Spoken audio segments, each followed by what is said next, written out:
we have a quorum now, and we wanted to go into closed session. I'm going to ask the city attorney I need some people to make some motions for me, Donata. So we're going to ask the city attorney for a motion to go into closed session, and I would ask one of the council members to make that motion following Mr. Baker's reading of the motion. Mr. Baker? I'm sorry. I saw Colin Brown on the screen. I just want to make sure that when we go into closed session, Right. that we only have those that are supposed to be. Right. Mr. Brown, are you on virtually with us? So they will not be in this closed session link. We're going to leave this link and go to a secured link. Oh, okay. Okay, so we're going to go to those of you who are attending virtually, we are going to go into closed session first. We'll have a motion read by the city attorney and adopted by the council, and then we will be going to another link for the council members to participate in the closed session. So with that, Mr. Baker. Thank you, Madam Mayor, members of council. I need a motion to go into closed session pursuant to NCGS 143-318-11A3 for the city council to consult with the city attorney in order to preserve the attorney-client privilege and to consider and give instructions to the city attorney concerning the handling or settlement of the claim in the matter of Jacobson versus City of Charlotte. So moved. We have a motion and a second. Do I have a second? Second. All right, I'm going to do a roll call vote. Mr. Driggs? Yes. Mr. Eggleston? Yes. Mr. Graham? Here. Ms. Johnson? Ms. Johnson? Yes. Mr. Newton? Yes. Ms. Watlington? Yes. Mayor Pro Tem? Yes. Ms. Hajmira? Yes. And I don't believe that Mr. Phipps? He's not here yet. Mr. Winston will not be here until later, and Mr. Bakari will not be here this afternoon for the meeting. So we have a motion, and now we have the vote, and the vote passes. So now we'll go into the closed session link. Ms. Jackson, will you provide the information?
Okay, studio, we're about to go live.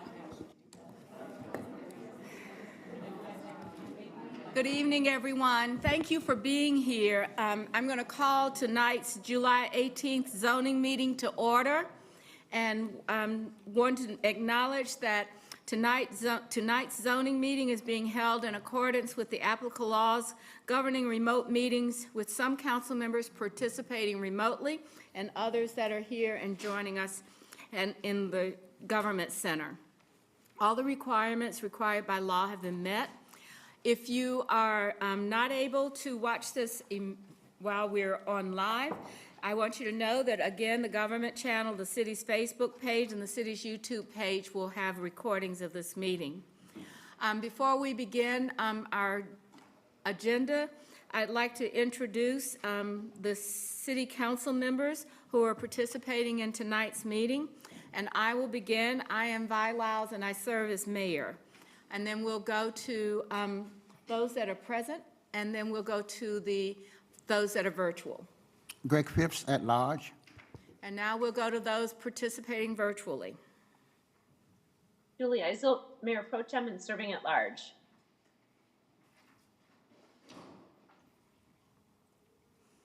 Malcolm Graham, District 2. Victoria Watlington, District 3. Renee Johnson, District 4. Good evening, Matt Newton, District 5. Ed Driggs, District 7. Larkin Eggleston, District 1.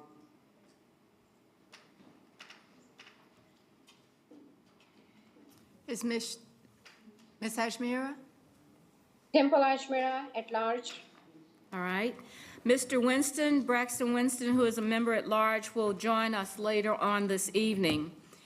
We begin our meetings with an invocation that is to provide the city council members an opportunity to solemnize our proceedings for the night. We recognize that our community has religious diversity, and including those without a religious faith. Tonight, Councilmember Graham will give our invocation, and then we ask that you stand following for the Pledge of Allegiance. Mr. Graham. Thank you, Mayor Lyles. To everyone in our community who is struggling with something, to this council, as we make decisions through this community that will have impact, I encourage everyone to be strong. Be strong. We are not here to play, dream, or drift. We have hard work to do and heavy loads to lift. Shun not the struggle, for it's God's gift. Be strong. Thank you. Thank you, Mr. Graham. And now we'll have our Pledge of Allegiance. If you will stand for our pledge and join us in this pledge. I pledge allegiance to the flag of the United States of America and to the republic for which it stands, one nation, under God, indivisible, with liberty and justice for all. Thank you, everyone. I want to take a minute to talk about the process for our zoning meeting tonight. It begins with applications submitted to the planning staff for review. There are two types of cases on the agenda. There are decisions and hearings. Decisions are cases in which the public hearing has already been held, and that will mean that there will be no further public comment. It is the opportunity for council to debate and make a decision. On hearings, any one of you that's not signed up to speak for a hearing, please come and see our city clerk here, who will take your name. When we do this, we have a on our hearings, we have a staff presentation, followed by the petitioner and those in favor of it. They will get 3 minutes to present their case unless there are opponents who sign up to speak.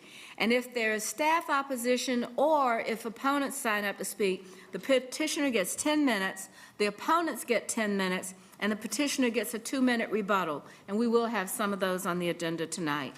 If no one is opposed or signed up to speak, the staff provides a short presentation, and then the public hearing is closed. Once the public hearing is closed, there will be no further public comment as a result of that petition. And then the petition goes to the Zoning Committee of the Planning Commission for review and recommendation. And I'd like to recognize Phil Gussman, who is the Vice Chair of the Planning Commission and chairs the Zoning Committee, to ask him to introduce the other members of the committee, as well as those that are, I'm sorry, did I? Okay. As well as explain the next steps in the process from the Zoning Committee. Thank you, Madam Mayor. I'm actually going to officially hand over the reins to Phil, but because he doesn't have the proper script, I'm going to do this one last time. Okay.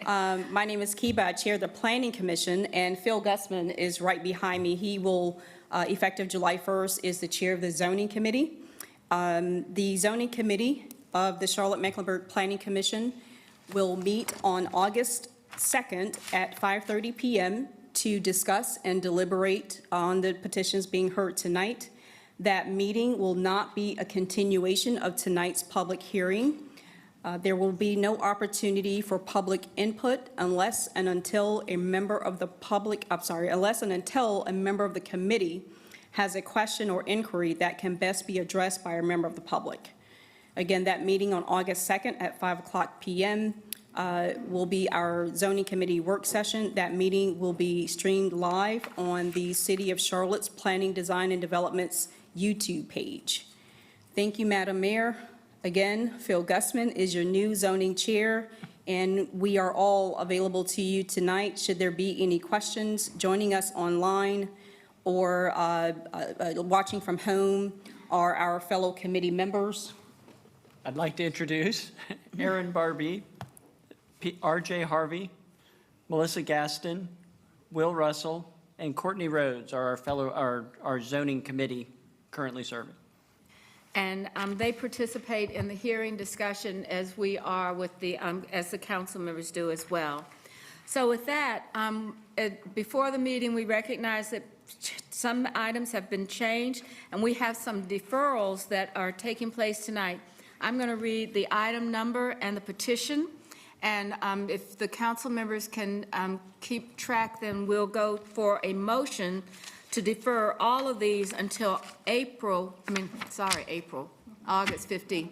All right. And Yes, Mr. Patton, what are you helping with? We do have a couple additional that came in just a few minutes Additional. before the meeting. All So right, if you wanna- so you want me to go through and then you go to the Yeah, those that before we we're get into adding? the deferred hearings, if you want to stop at item 23, I'll add the other two in for decision, and Okay. then we can jump into the rest. All right. Item number 2, petition 2021-141. Item number 3, 2021-209. Item number 4, 2021-213. Item number 5, 2021-234. Item number 6, 2021-244. Item number 7, 2021-247. Item number 8, 2021-254. Item 9, 2021-263, item 10, 2022-019, item 11, 2021-0979, item number 12, which I believe is Boulevard, I don't know the petition number, Mr. Benton. That's okay. All right, and now we'll go to item number 23, so you'll go from there? Yeah, so item 23, as you mentioned, is deferred. That's petition 2021-249. The other two additions out of our decision listing is item number 19, which is 2021-238 by Lennar Carolinas LLC, and then item number 21, petition number 2021-246, that is by MPV Properties, also a deferral of the decision to August 15th. All right, and then the remaining items for deferral are item 31, 2021-262, item 32, 2021-282, item number 33, 2021-274. Do I have a motion to approve the deferrals until August the 15th? Move to defer. All right, do I have a second? Second. Is there any discussion? Hearing no discussion, we'll have a roll call vote. Mr. Driggs? Yes. Mr. Eggleston? Yes. Mr. Graham? Yes. Ms. Johnson? Yes. Mr. Newton? Yes. Ms. Watlington? Yes. Mayor Pro Tem? Yes. Ms. Ajmira? Yes. Mr. Phipps? Yes. All right, thank you. All right, so now we'll begin our meeting, our public hearings.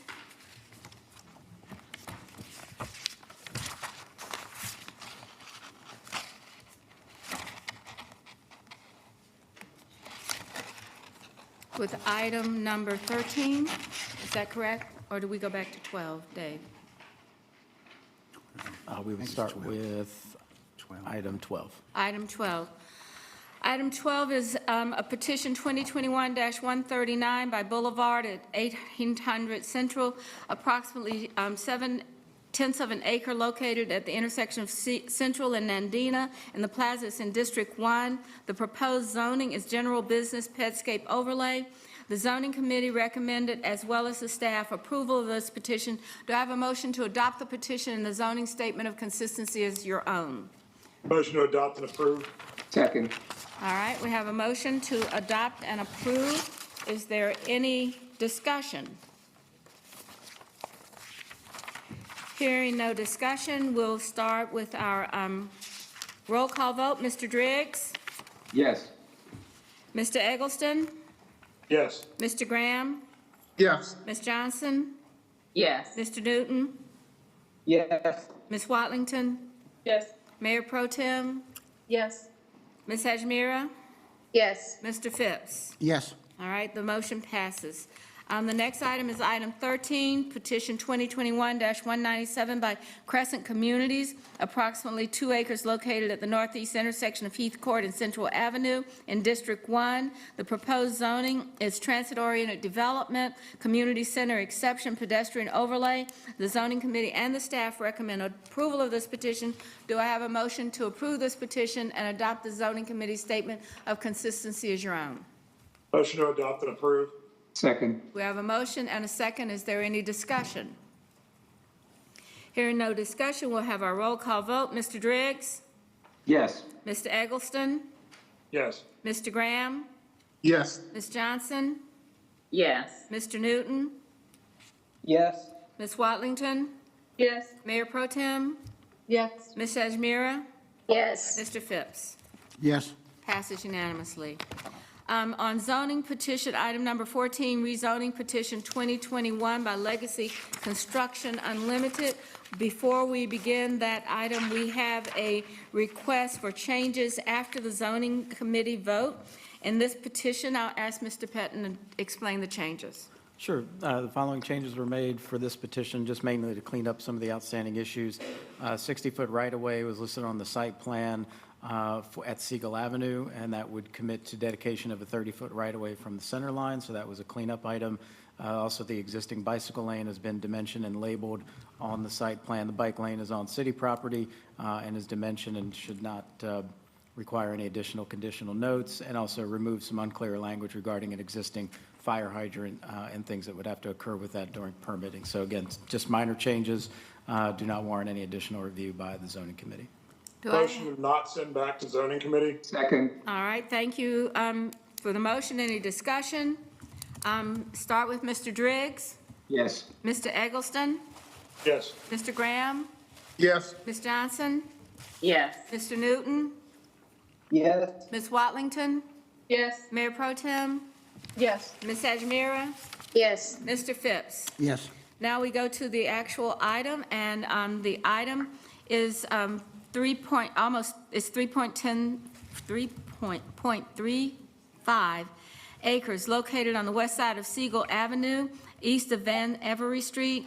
It's in District 1.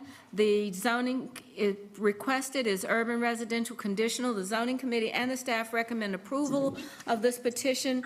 Is there a motion to adopt the zoning committee's recommendation and the statement of consistency as your own? Motion to adopt and approve. Second. We have a motion and a second. Any discussion? Hearing no discussion, we'll go to vote. Mr. Driggs? Yes. Mr. Eggleston? Yes. Mr. Graham? Yes. Ms. Johnson? Yes. Mr. Newton? Yes. Ms. Watlington? Yes. Mayor Pro Tem? Yes. Ms. Hajmira? Yes. Mr. Phipps? Yes. All right, thank you. The next item is did we defer item 15, Mr. Pettin? No, we did not. All right. Our next item is item 15, petition 2021-217 by Boulevard Real Estate Advisors for approximately 3.5 acres located at the intersection of Orchid Circle and North Tryon Street. The proposed zoning is Transit-Oriented Development Neighborhood Center. The zoning committee and the staff recommend approval of this petition. Do I have a motion to accept the zoning committee's recommendation as well as the statement of consistency as your own? So moved. We have a motion and a second. Any discussion? Hearing no discussion, we'll begin the roll call vote. Mr. Driggs? Yes. Mr. Eggleston? Yes. Mr. Graham? Yes. Ms. Johnson? Yes. Mr. Newton? Yes. Ms. Watlington? Yes. Mayor Pro Tem? Yes. Ms. Ajmira? Yes. Mr. Phipps? Yes. Thank you. The next item is item 16, petition 2021-218 by Boulevard Real Estate Advisors for approximately 3.6 acres located on the west side of South Tryon and the northeast of West Peterson Drive. It's in District 3. The proposed zoning is Transit-Oriented Development Neighborhood Center. The zoning committee and the staff recommend approval of this petition. Do I have a motion to accept the zoning committee's recommendation and the statement of consistency as your own? So moved. All right, we have a motion. Do we have a second? Second. All right. Any discussion? Yes. Ms. Watlington? Thank you. I just wanted to mention that I did meet with the petitioner agents and looked at all three of the petitions in this particular area. They did cover the adjacent residential, which I know was a concern for several of us in regards to how that would impact the neighbors, and all of those parcels are under contract with some developer at this time. So in short order, their existing single-family homes will be sold. So because of that, there seems to be a general consistency or desire of those nearby neighbors to sell. I am going to be supporting these. All right, any further discussion? We have a motion. We're going to begin the roll call vote. Mr. Driggs? Yes. Mr. Eggleston? Yes. Mr. Graham? Yes. Ms. Johnson? Yes. Mr. Newton? Yes. Ms. Watlington? Yes. Mayor Pro Tem? Yes. Ms. Ajmira? Yes. Mr. Phipps? Yes. The next item is item number 17, petition 2021-219 by Lincoln Property Company for approximately 2.6 acres located on the south side of Kenilworth near Harding Place. It's in District 1. The proposed zoning is mixed-use development optional with a site plan amendment and pedestrian overlay. The zoning committee and the staff recommend approval of this petition. Do we have a motion to accept the zoning committee's recommendation and their statement of consistency as your own? Motion to adopt and approve. We have a motion, a second? Second. All right. Any discussion? Hearing none, we'll begin the roll call vote. Mr. Driggs? Yes. Mr. Eggleston? Yes. Mr. Graham? Yes. Ms. Johnson? Yes. Mr. Newton? Yes. Ms. Watlington? Yes. Mayor Pro Tem? Yes. Ms. Ajmira? Yes. Mr. Phipps? Yes. All right, the next item is item number 18, petition 2021-225 by Boulevard Real Estate Advisors for approximately 5.8 acres located on the south side of Orchid Circle, South Tryon, in the same area. It's in District 3. The proposed zoning is Transit-Oriented Development Neighborhood Center. The zoning committee recommends approval along with the staff. Do I have a motion to accept the zoning committee's recommendation and statement of consistency as your own? So moved. Second. We have a motion and a second. Is there any discussion? Hearing no discussion, we'll begin the roll call vote. Mr. Driggs? Yes. Mr. Eggleston? Yes. Mr. Graham? Yes. Ms. Johnson? Yes. Mr. Newton? Yes. Ms. Watlington? Yes. Mayor Pro Tem? Yes. Ms. Ajmira? Yes. Mr. Phipps? Yes. All right. The next item is petition 2021-238 by Lennar Carolinas for approximately 5 acres on the south side of the North Carolina Music Factory Boulevard, adjacent to Elmwood Cemetery. It's in District 2. This one was deferred. I'm Yeah. sorry. No Did I? problem. That was one of the later deferrals, so That we was a did later cover it. deferral. I just had it for changes afterwards. My apologies. We just keep on going here. All right, so we're on item 20. Did that one have changes after the hearing? And it is on the agenda. All right, thank you. Rezoning petition 2021-243 by KEH Properties for approximately 1.5% of acres are located at the southwest intersection of Kennon and Hawthorne. It's in District 1. The proposed zoning is mixed-use development, optional. The zoning committee and the staff recommend approval of this petition. There were changes that were made following the hearing, and Mr. Pettin, would you please address the changes? Certainly. Just a few changes to clean up some outstanding items after the zoning committee meeting. Corrected some labeling on the pending sidewalk project to read that it's a City of Charlotte capital improvement project. That's the sidewalk there along Cannon Avenue. Revised conditional notes, F and G, to commit to removal of curb cuts without any kind of triggering event. Also labeled the building setback line and clarified with a conditional note that it would be a 10-foot minimum setback. Site plan changed also to show a 5-foot side and rear setback from adjacent residential lots and would effectively ensure that the building separation requirements as to any new or additional building would be met. So again, those are minor changes, don't change the outcome of the overall project, and staff does not believe they need additional review by the zoning committee. Motion to not send back to zoning committee. Is there a second to the motion? Second. All right, is there any discussion on the motion? Hearing no discussion, we'll begin with Mr. Driggs, Yes. Mr. Eggleston, Yes. Mr. Graham, Yes. Ms. Johnson, Yes. Mr. Newton, Yes. Ms. Watlington, Yes. Mayor Pro Tem, Yes. Ms. Ajmira, Yes. Mr. Phipps. Yes. All right, thank you very much.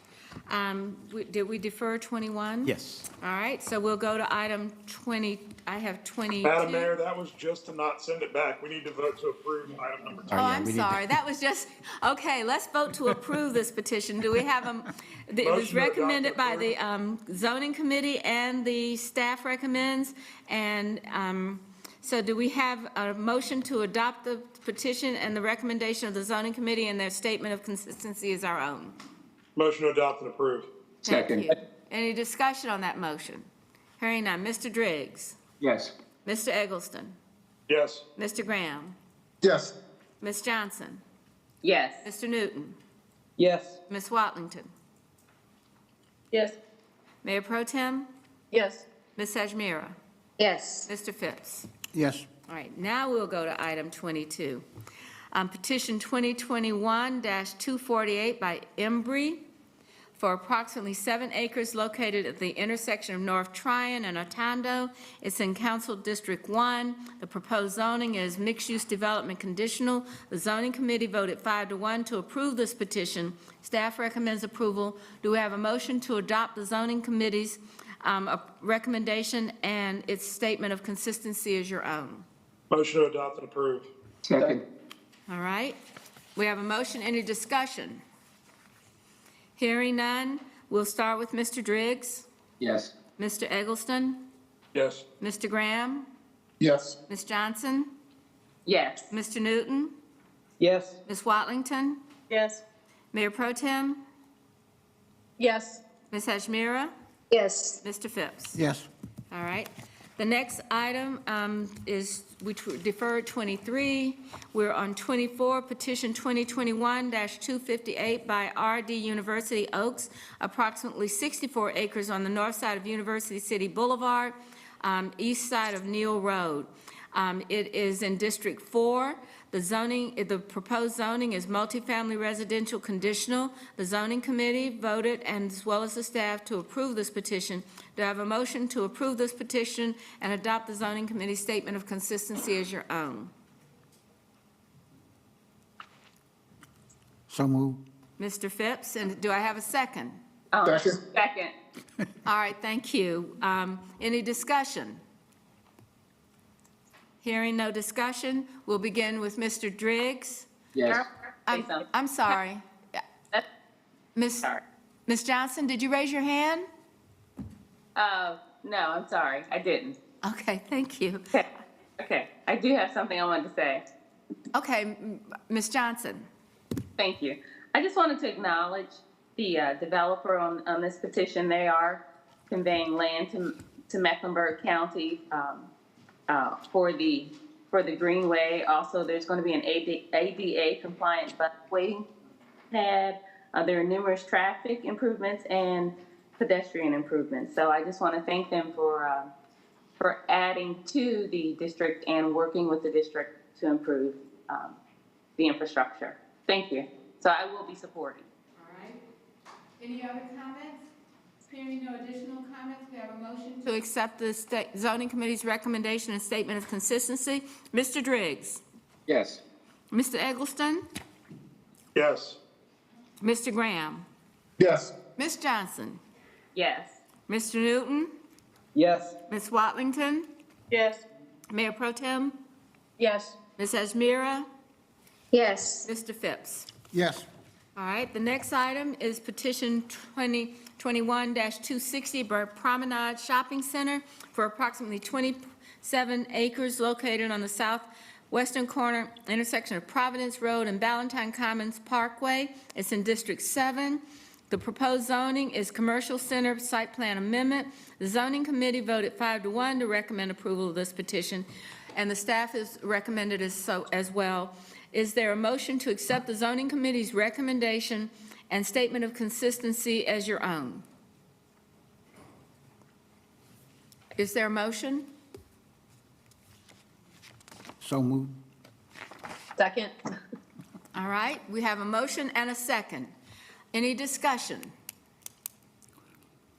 I'm not sure, Ms. Johnson, were you raising your hand? All right, any discussion? Hearing no discussion, we'll begin the roll call vote. Mr. Driggs? Yes. Mr. Eggleston? Yes. Mr. Graham? Yes. Ms. Johnson? Yes. Mr. Newton? Yes. Ms. Watlington? Yes. Mayor Pro Tem? Yes. Ms. Ajmira? Yes. Mr. Phipps? Yes. All right, thank you. I think we need to go back to item 25. I need to go back to item 25. What did I not do? We missed it. Oh, I missed one completely. That tells you how quickly I want to get the night over. All right, is everybody okay? We're going to go to item 25, which I skipped over, which is petition 2021-259 by Integra Land Company for approximately 3.5 acres on the north side of North Tryon and on the west side of West 27th. It's in District 1. The proposed zoning is mixed-use development conditional. The zoning committee and the staff recommend approval. Do we have a motion to adopt the recommendation of the zoning committee and adopt their statement of consistency as your own? Motion to adopt and approve. All right. Do I have a second? Second. All right. Any discussion? Hearing no discussion, we'll begin the roll call vote. Mr. Driggs? Yes. Mr. Eggleston? Yes. Mr. Graham? Mr. Graham? Yes. Ms. Johnson? Yes. Mr. Newton? Yes. Ms. Watlington? Yes. Mayor Pro Tem? Yes. Ms. Ajmira? Yes. Mr. Phipps? Yes. All right, we can go to the one that we passed already and go to item 27, petition 2021-268 by THR Holdings for approximately 1/4 acre, the intersection of Drummond Avenue and Pinckney Avenue. It's in District 1. The proposed zoning is single-family residential. The zoning committee voted to approve this, and the staff recommends as well. Is there a motion to adopt the zoning committee's statement of consistency as your own and approve the petition? Motion to adopt and approve. We have a motion, and do I have a second? Second. Thank you. Is there any discussion of the motion? Hearing no discussion, we'll have a roll call vote. Mr. Driggs? Mr. Driggs? He's on mute. All right, Mr. Eggleston? Yes. Mr. Graham?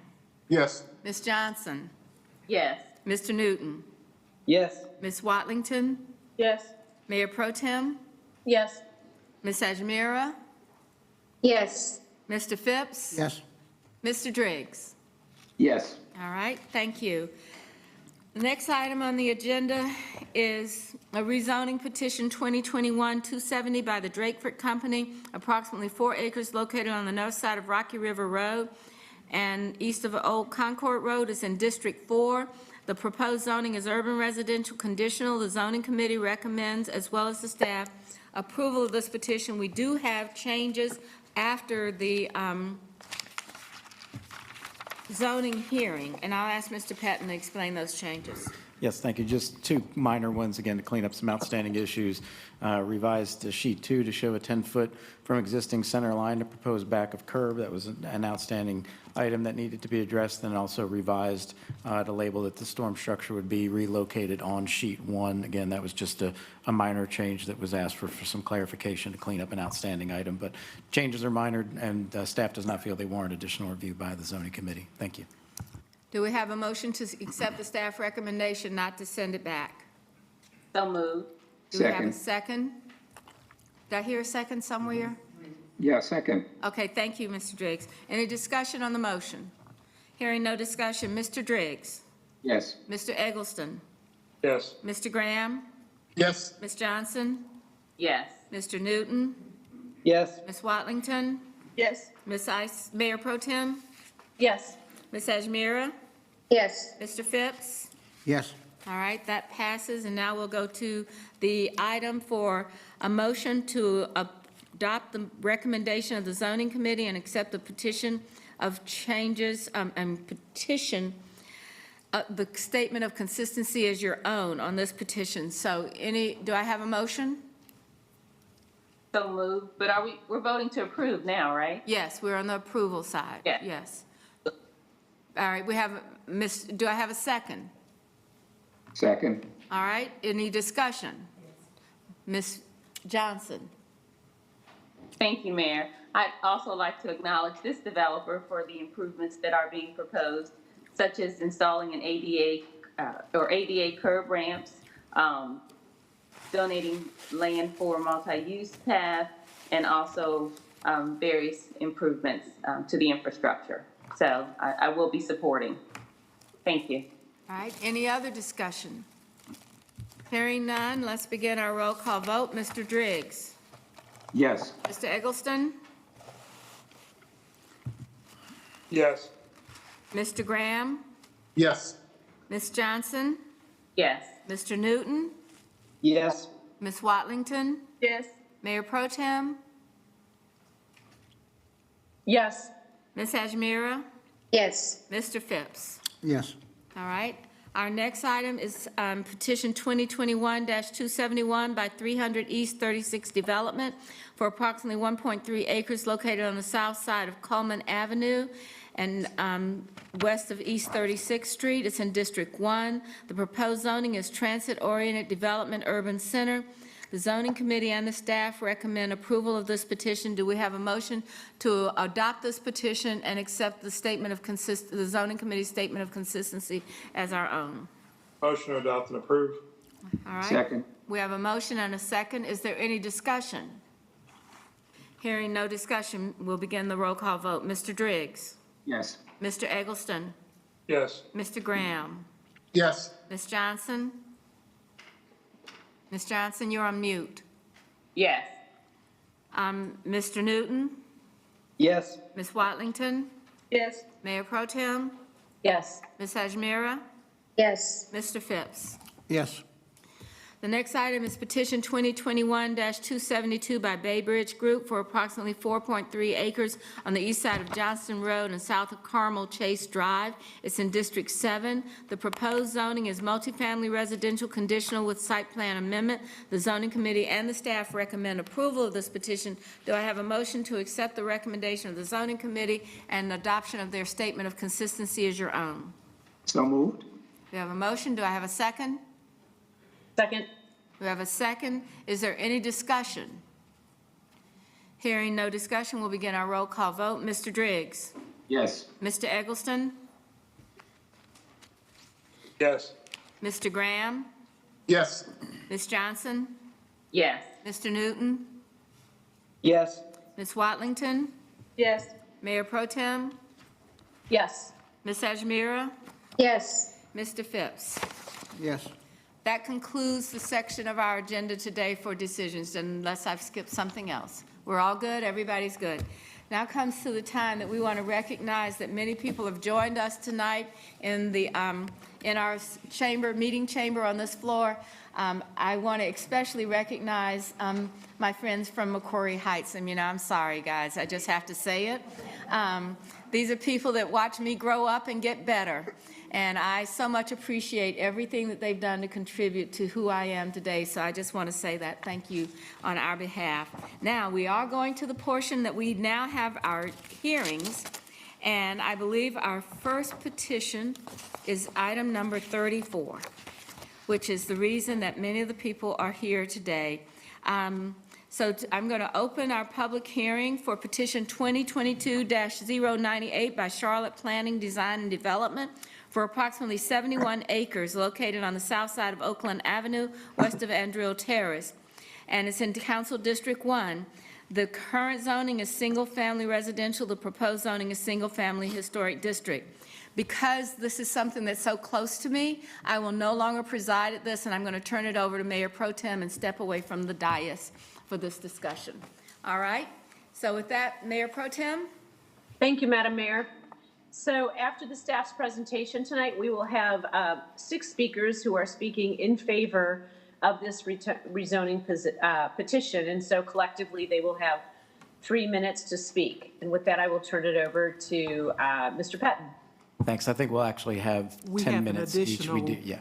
We have an additional Oh, I am sorry. We did speaker. have one speaking in opposition, sort of. So yes, we'll have 10 minutes total. And there are Can you mute that 7 mic? speakers, Mayor Pro Tem, instead of 6. I have one that signed up after this list. Okay, if staff could send me the name, that would be great. Okay. Thank you, Ms. Kelly. So we've got 10 for both, correct? Okay, perfect, thank you. All right, thank you. 2022-098 is our first hearing this evening, and as mentioned, it's a bit of a unique rezoning petition because we're not technically rezoning properties, we're establishing an historic district overlay for the McCrory Heights neighborhood. That's what's being presented this evening. Just to go through our normal steps, it's about 71 acres located along the south side of Oaklawn Avenue, west of Andrew Terrace, north of Brookshire Freeway, and east of Beatties Ford Road. It's currently zoned R5. The proposed zoning is to maintain that R5-based zoning district, but again, to establish a historic district overlay on top of the properties that are identified. The 2040 policy map does recommend neighborhood 1 place type for this community, which would be consistent. Again, we're not changing the R5 zoning, just establishing a historic district overlay.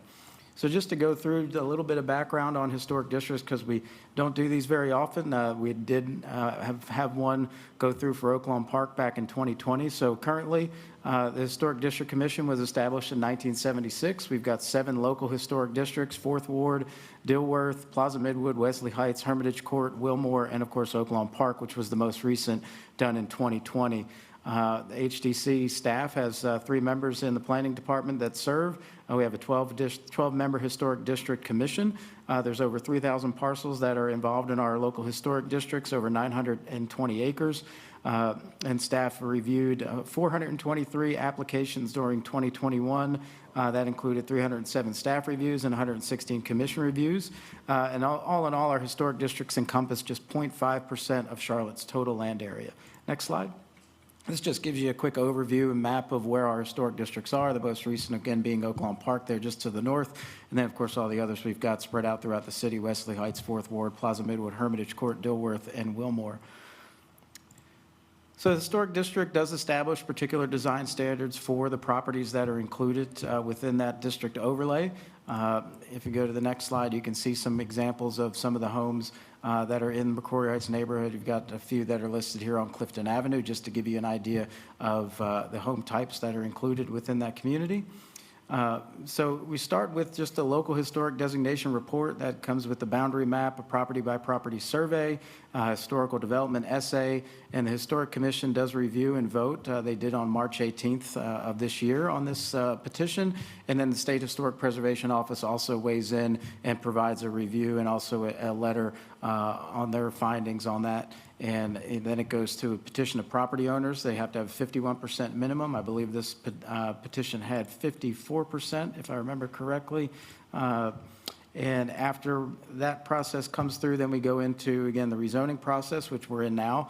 That includes the community meeting, which was held back in last month. Of course, our standard process for legal ads, public hearing, which we're holding tonight. This will go forward to the zoning committee also in August for a review and recommendation. And then City Council will have a final vote on this potentially as early as our August 15th meeting. So again, just to give you a geographic reference to the McCrory Heights neighborhood, and just again, some example pictures of some of the homes on the left, and then just to get just a geographic boundary of the area just shown in red. McCrory Heights, the who and why. Neighbors were concerned about development pressure, wanted to establish some protections to preserve character and architecture of the neighborhood. In order to do that, you can establish that historic district through a zoning overlay through this rezoning process that we're in currently. The time frame of rezoning does depend on neighborhood support. This one is ready to go. At this time, it took almost a year to get to this point. I think Oaklawn also took almost 12 to 18 months to get through to the rezoning process as well. And what does it mean to property owners? It does protect all buildings in the district just through a local design review process. That would include things like new construction, demolition, painting of brick.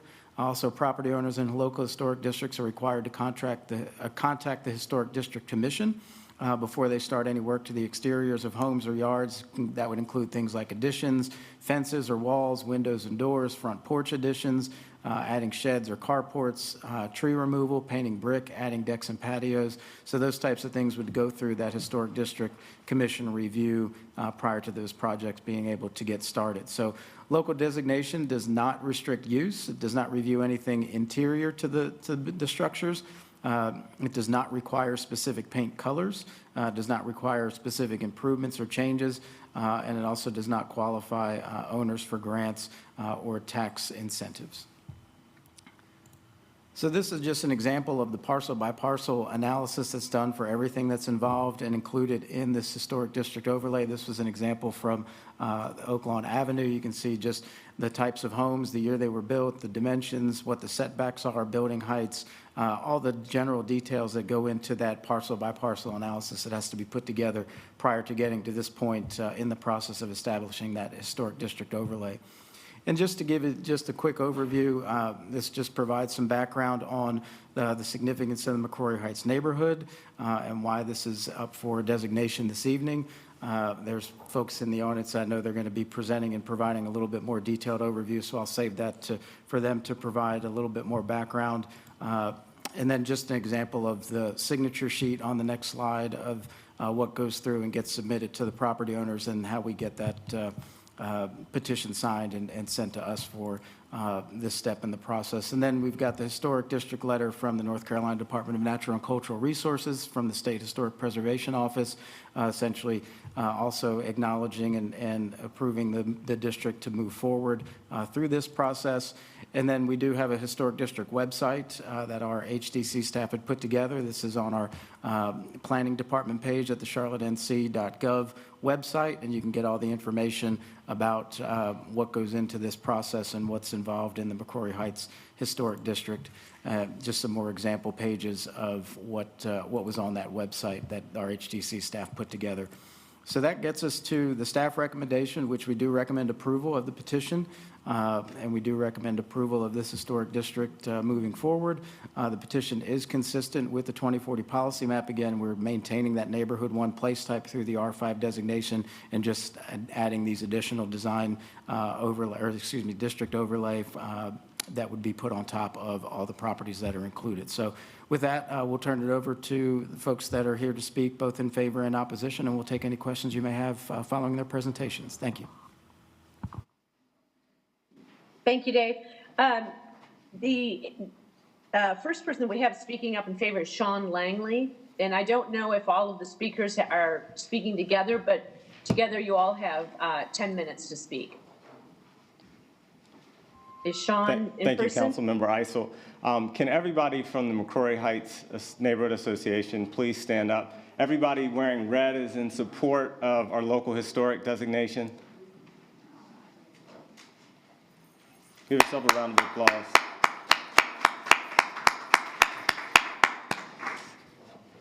Good evening, council and other elected officials. My name is Sean Langley, and I have lived in McCrory Heights for 16 years. I moved to Charlotte in 1999 to attend Johnson C. Smith University and took a lot of my classes in actually McCrory Hall. Fast forward to 2006, I moved into McCrory Heights, into Mrs. Elizabeth Dargan's house located at 1621 Oaklawn Avenue, to be specific. Mrs. Dargan, alongside other McCrory Heights neighbors, helped transform this city and nation. In many respects, this neighborhood helped birth many parts of the civil rights movement. They were highly educated men and women who demanded Black people be treated with respect and also be accommodated in public spaces in Charlotte. They held top administrative positions in the school system, and they were the driving force in helping dismantle the walls of segregation. They were responsible for making this city open to everyone, including many elected officials today. Their ideas inspired us all, and their modest homes are sacred spaces that deserve the local historic preservation. Thank you so much. Thank you, Mr. Langley. Marilyn Twitty Brown. Ms. Brown? And then next up will be Rosemary Young. Good evening. In 1953, when I was 4, my parents built a house at 1725 Madison Avenue in McCrory Heights. After high school, I left Charlotte, but when I retired, I moved back to the home I grew up in. Upon my return, I was shocked to see some of the neighborhoods around me where expensive, contemporary modern homes were being built. What is happening all over the city in various neighborhoods, we do not want to happen in our community. As Charlotte historian Tom Hanchett wrote, as the civil rights movement heated up, McCrory Heights residents emerged as key leaders, not just in Charlotte, but regionally and nationally. Over time, the neighborhood has lost some houses along its edges, but it remains remarkably intact. Today, 167 dwellings, most of them custom-designed brick ranch-style houses, line its grid of straight streets, a time capsule of mid-20th century suburbia. McCrory Heights is a community whose members have something in common: the preservation of our homes and our history. Thank you. Thank you, Ms. Brown. Rosemary Young.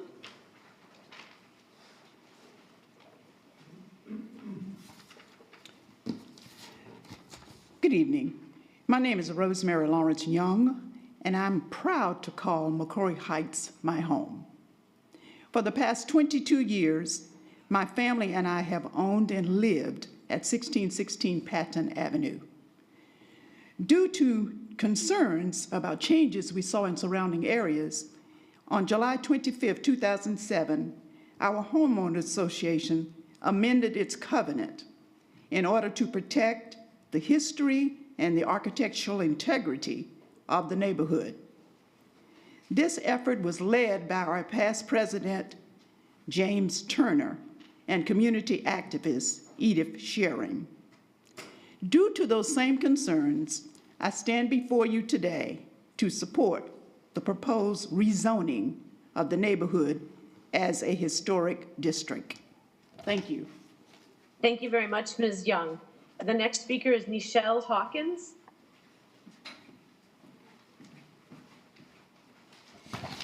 Good evening. I am Nichelle Bonaparte Hawkins of 1815 Patton Avenue.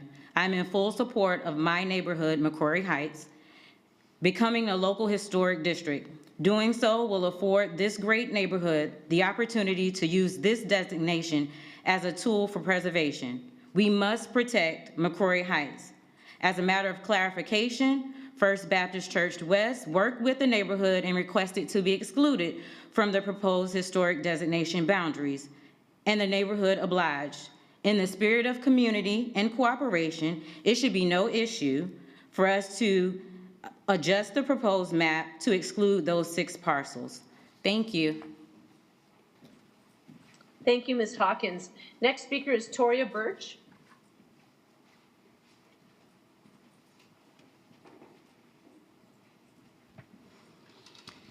Good evening. My name is Toria Jewel Birch, and I moved into McCrory Heights when I was 7 years old to live with my grandfather, the Reverend Dr. James W. Smith, after the passing of my grandmother. My grandfather graduated from Johnson C. Smith University in 1920 with H.L. McCrory Jr. I don't know life without McCrory Heights. It's all that I know in Charlotte. I went away for school, came back, and noticed all of the regentrification going on. I would love for us to please be able to preserve that history. Those Black African American leaders in our community created a community, and it was not easy. We need to preserve this for the future of Charlotte, for the residents of McCrory Heights, and for those in North Carolina and beyond, because it truly is a special neighborhood. Thank you. Thank you, Ms. Birch. Our next speaker is Christy Harps. Hello, this is Christy. I do not need to speak. I am staff for the Historic District Commission and just here to show my support for the neighborhood. Thank you. Okay, thanks, Ms. Harps. And then our last speaker is Kim Parati.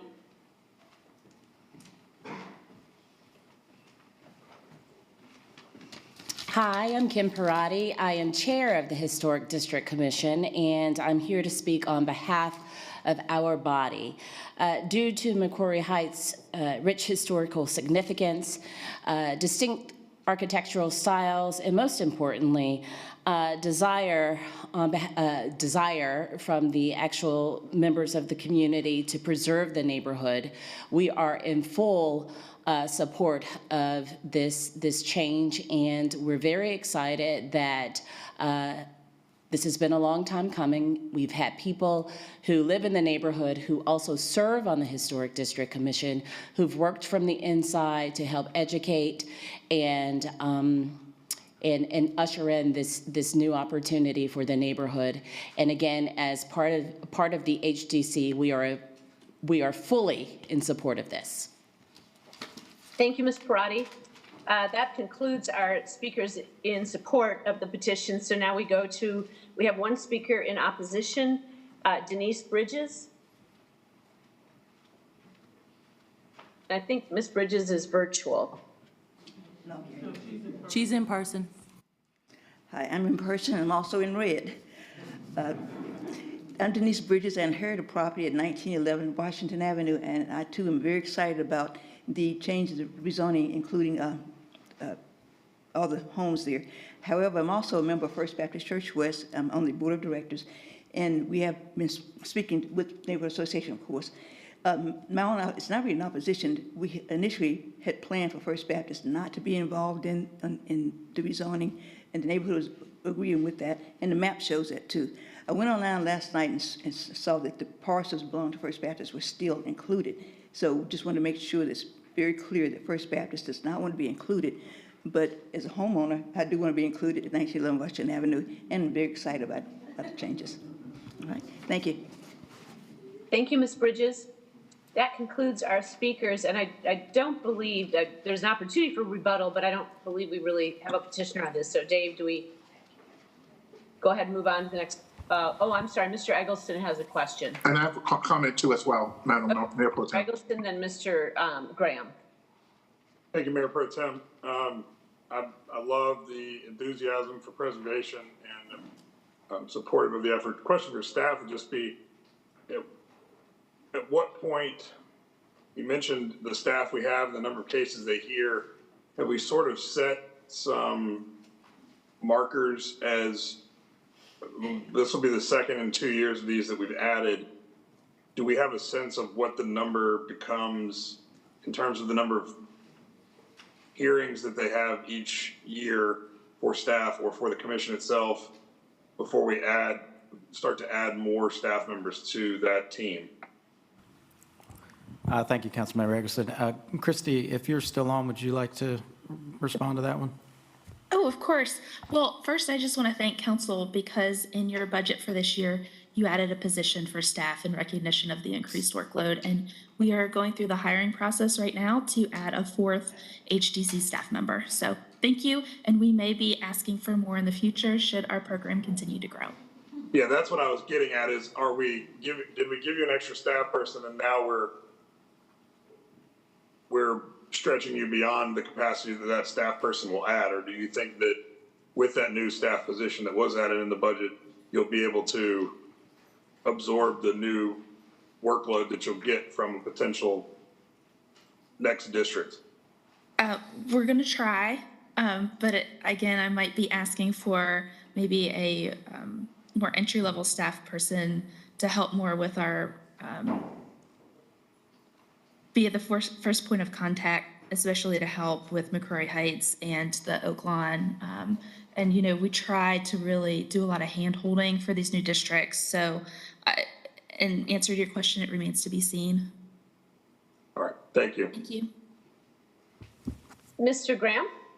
Thank you, Madam Mayor Pro Tem. I too wanted to take this opportunity to thank the residents of McCrory Heights for coming down tonight and advocating on behalf of their neighborhood for the historic destination. I think it's really important. A lot of texts I'm getting tonight about McCrory Heights now being in District 1, and that was because of the redistricting. We had to move about 60 neighborhoods in all, and McCrory Heights was moved from District 2 to District 1. So I passed it to my good friend, Councilmember Eggleston, to get across the finish line. I enjoyed working with the residents to get it to this point. Obviously, I will be very supportive of it, supportive of the neighborhood and the community. We did something similar with Oak Lawn in last year's when they came for the same type of destination. And I think the work that the residents have done to advocate for themselves, to take pride in their neighborhood and their communities, to preserve it and to restore it. Pages Fort Road is known for its history and its tradition, and certainly McCrory Heights is a shining example of everything that's right with the city of Charlotte. So I want to thank all my friends for coming down tonight and providing the presentation. I look forward to supporting it when it comes for a decision. Thank you. Thank you, Mr. Graham. Ms. Johnson? Thank you, Mayor Pro Tem. I'd also like to applaud the residents for coming down and advocating for your neighborhood and trying to combat the gentrification. So I think this is a great model that other neighborhoods should take a look at, specifically neighborhoods like Hidden Valley and other traditional African-American neighborhoods, or just traditional or historic neighborhoods that want to maintain the character in some way to combat the gentrification and the redevelopment of the entire city. I had a meeting earlier with some folks from UNCC and some community leaders about how HOA bylaws can be changed and residents can fight back against this explosive development and developers, buying up all of the neighborhoods and, the corporate buying and all of that. So kudos to these neighborhood leaders and these residents. This is what it's going to take to balance out this explosive development and gentrification in the city. I would like if someone from the staff can just share information on what a neighborhood leader can do to get this process started in case someone's watching and would like for their neighborhood to be considered. I will be supporting this petition. Again, I think it's something that more neighborhoods should take a look at doing. Thank you, Ms. Johnson. Mr. Phipps? I'm sorry, Mayor Pro Tem. Yeah, I was going to. Is there someone from the staff that can respond? Oh, I'm sorry, Ms. Johnson. Go ahead. I was going to follow up and ask if you wanted us to respond to that this evening or at a follow-up, but either way, I'll defer to Christy to maybe talk a little bit about it at a high level on how this process gets started and how folks might be able to take advantage of it. Sure. Dave, would you flash my information up on the screen, please?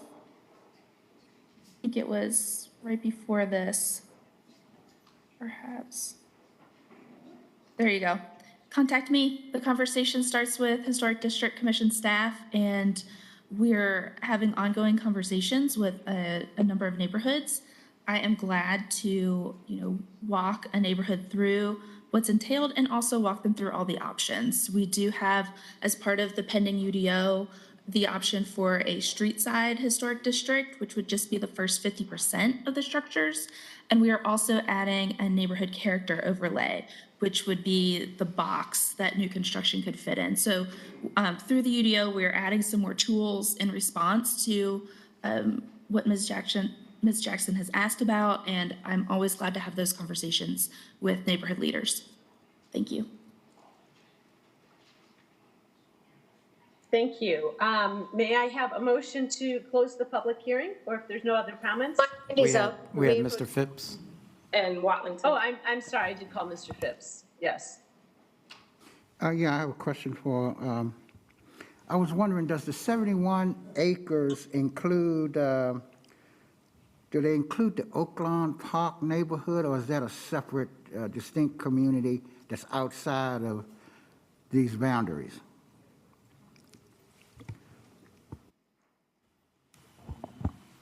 Dave, would you flip back to the map? Yeah. Yeah, it's a separate, distinct neighborhood. I totally understand the confusion. Oaklawn Avenue separates the two neighborhoods. So on the southwest side of Oaklawn is McCrory Heights, and on the northeast side is Oaklawn Park.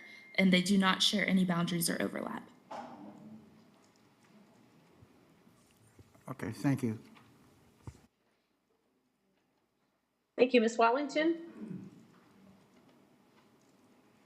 Thank you, Mayor Pro Tem. Yep, I just wanted to say, this is a great example, as Councilmember Johnson said, of neighbors coming together and really exercising their agency over what happens in their communities. And as we think about the changes in our city, and I think, at least I will speak for myself, I've heard loud and clear across the district and from other neighbors throughout the city that they have a desire to retain their neighborhood character.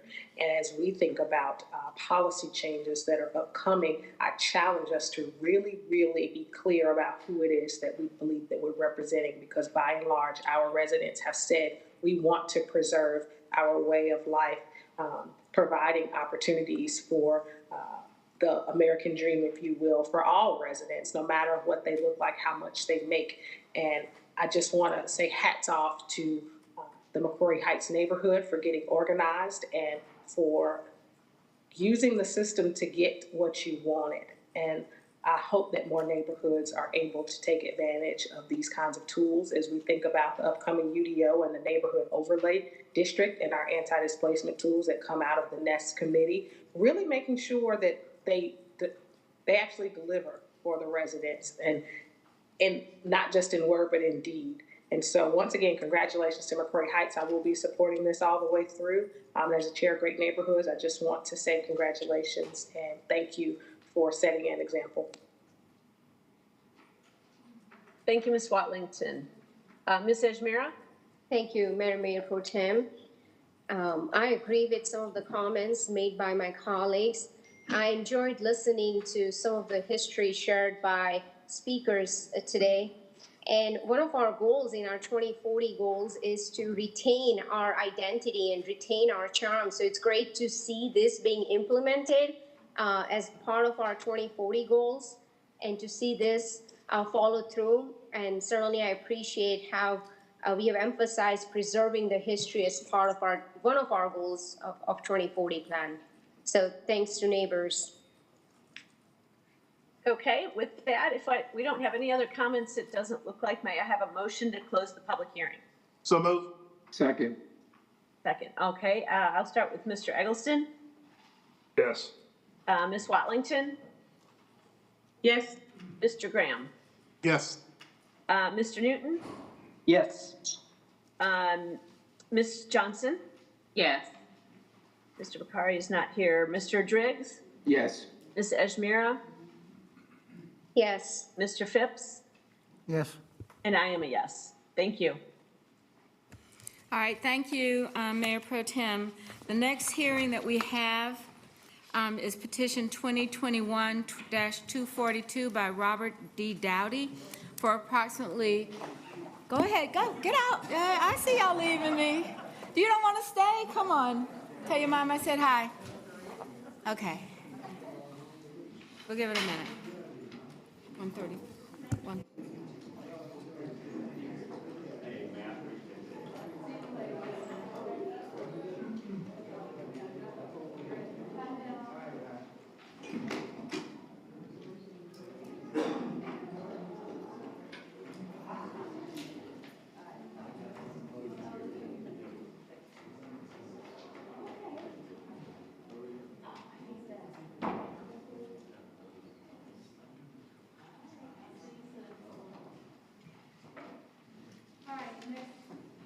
The next item is item number 35, petition 2021-242 by Robert D. Dowdy for approximately 2/10 of an acre located on the southwest intersection of East 35th Street and North McDowell. It's in District 1.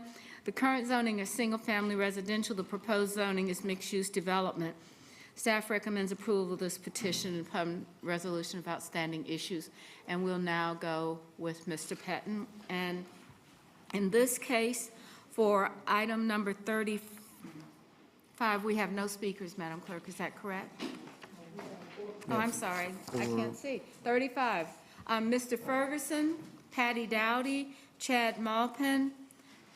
You're speaking for, if you were prepared for that.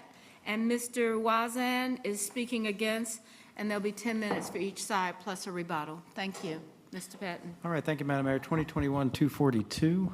It's about just under 0.2 acres on the corner of 35th and North McDowell Street in the NoDa community. It is currently zoned R5. The proposed zoning is for MUD optional. And the 2040 policy map recommends this for a neighborhood 1 place type for this site, which we'll get into a little bit here in the presentation.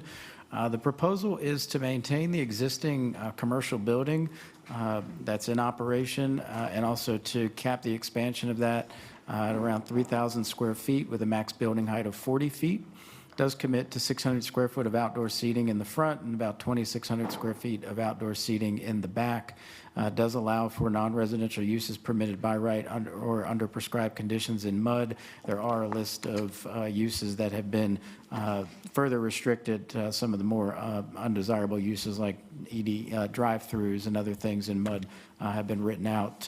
Does restrict outdoor uses from 7 a.m. to 10 p.m. and does limit outdoor music and entertainment to Sunday through Thursday from 8 a.m. until 8:30 p.m. and then Friday and Saturday from 8 a.m. until 9:30 p.m. Commits to a 10-foot landscape screening along budding single-family areas. You can see that area in green.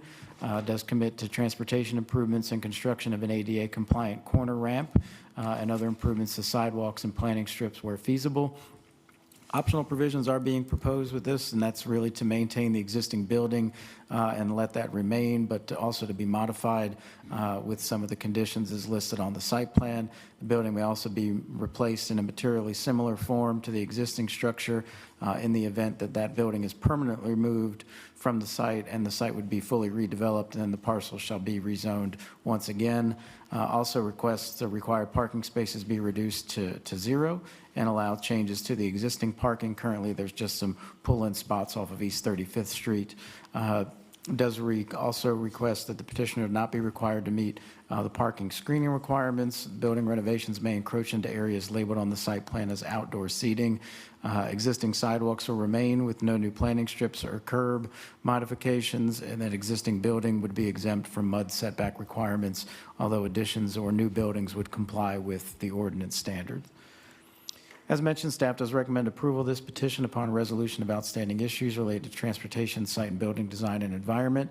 The petition is consistent with the 2040 policy map recommendation for neighborhood 1 place type. Some of y'all may be scratching your head going, how is that consistent with neighborhood 1?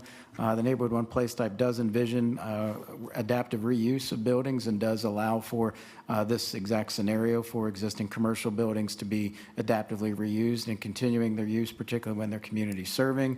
This also is a corner parcel, which also is envisioned in some of the neighborhood place types for neighborhood-based commercial similar to this type of outcome. So it is consistent with that policy map recommendation. And again, staff does recommend approval upon resolution of some outstanding issues related to transportation, site and building design and environment. And we'll be happy to take any questions following the presentation by the petitioner and the community members. Thank you. All right. Mr. Russell? Good evening, Mayor, Yes. Council, and Committee. Russell Ferguson, I'm representing the petitioner. Patty Dowdy is here with me tonight to answer any questions, but won't be presenting as the property owner. And Chad Moppin from the NoDa Neighborhood and Business Association will be speaking in support. We can skip to the next slide. There's a little typo on that. I want to start with a couple major points. Most of the rezonings that come before you, although notably not the last one, which was awesome, most of the rezonings that come before you are about change, but this one's about preservation. It's about preserving the existing building, the character and charm of it, preserving the existing business, Local Loaf, as you see on the screen right there. This petition seeking a rezoning to provide a viable path forward for this business and therefore the building. The building was previously the original location of Nodal Bodega, which is moved over to 36th Street. Before that was Southside Seafood. It's an unbroken chain of commercial use that goes back to before the term Nodal was being commonly used. And this history is why this business is still operating as a legal, non-conforming use. And the purpose of this rezoning is really to clarify that, to make it clear, as various departments have different opinions about what the scale and scope of operations is allowed to be, because legal non-conforming uses are in a gray area that looks at what the continuation of the use is and limits it in its expansion.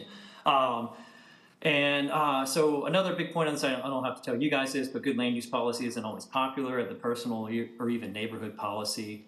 This rezoning is again unique in this respect. It's really good land use policy, I believe. I think it's supported by staff, and Dave just got into it a little bit. Mr. Pettin just got into it a little bit. This walkable 10-minute neighborhoods, and this business is a great example of what makes a place like Nodal great. This rezoning really retains some character and charm. This building has been here operating through the many decades, so it's not vulnerable to that question of what happens if this becomes an establishment. It is an establishment, it has been an establishment, and it's come right along with the neighborhood.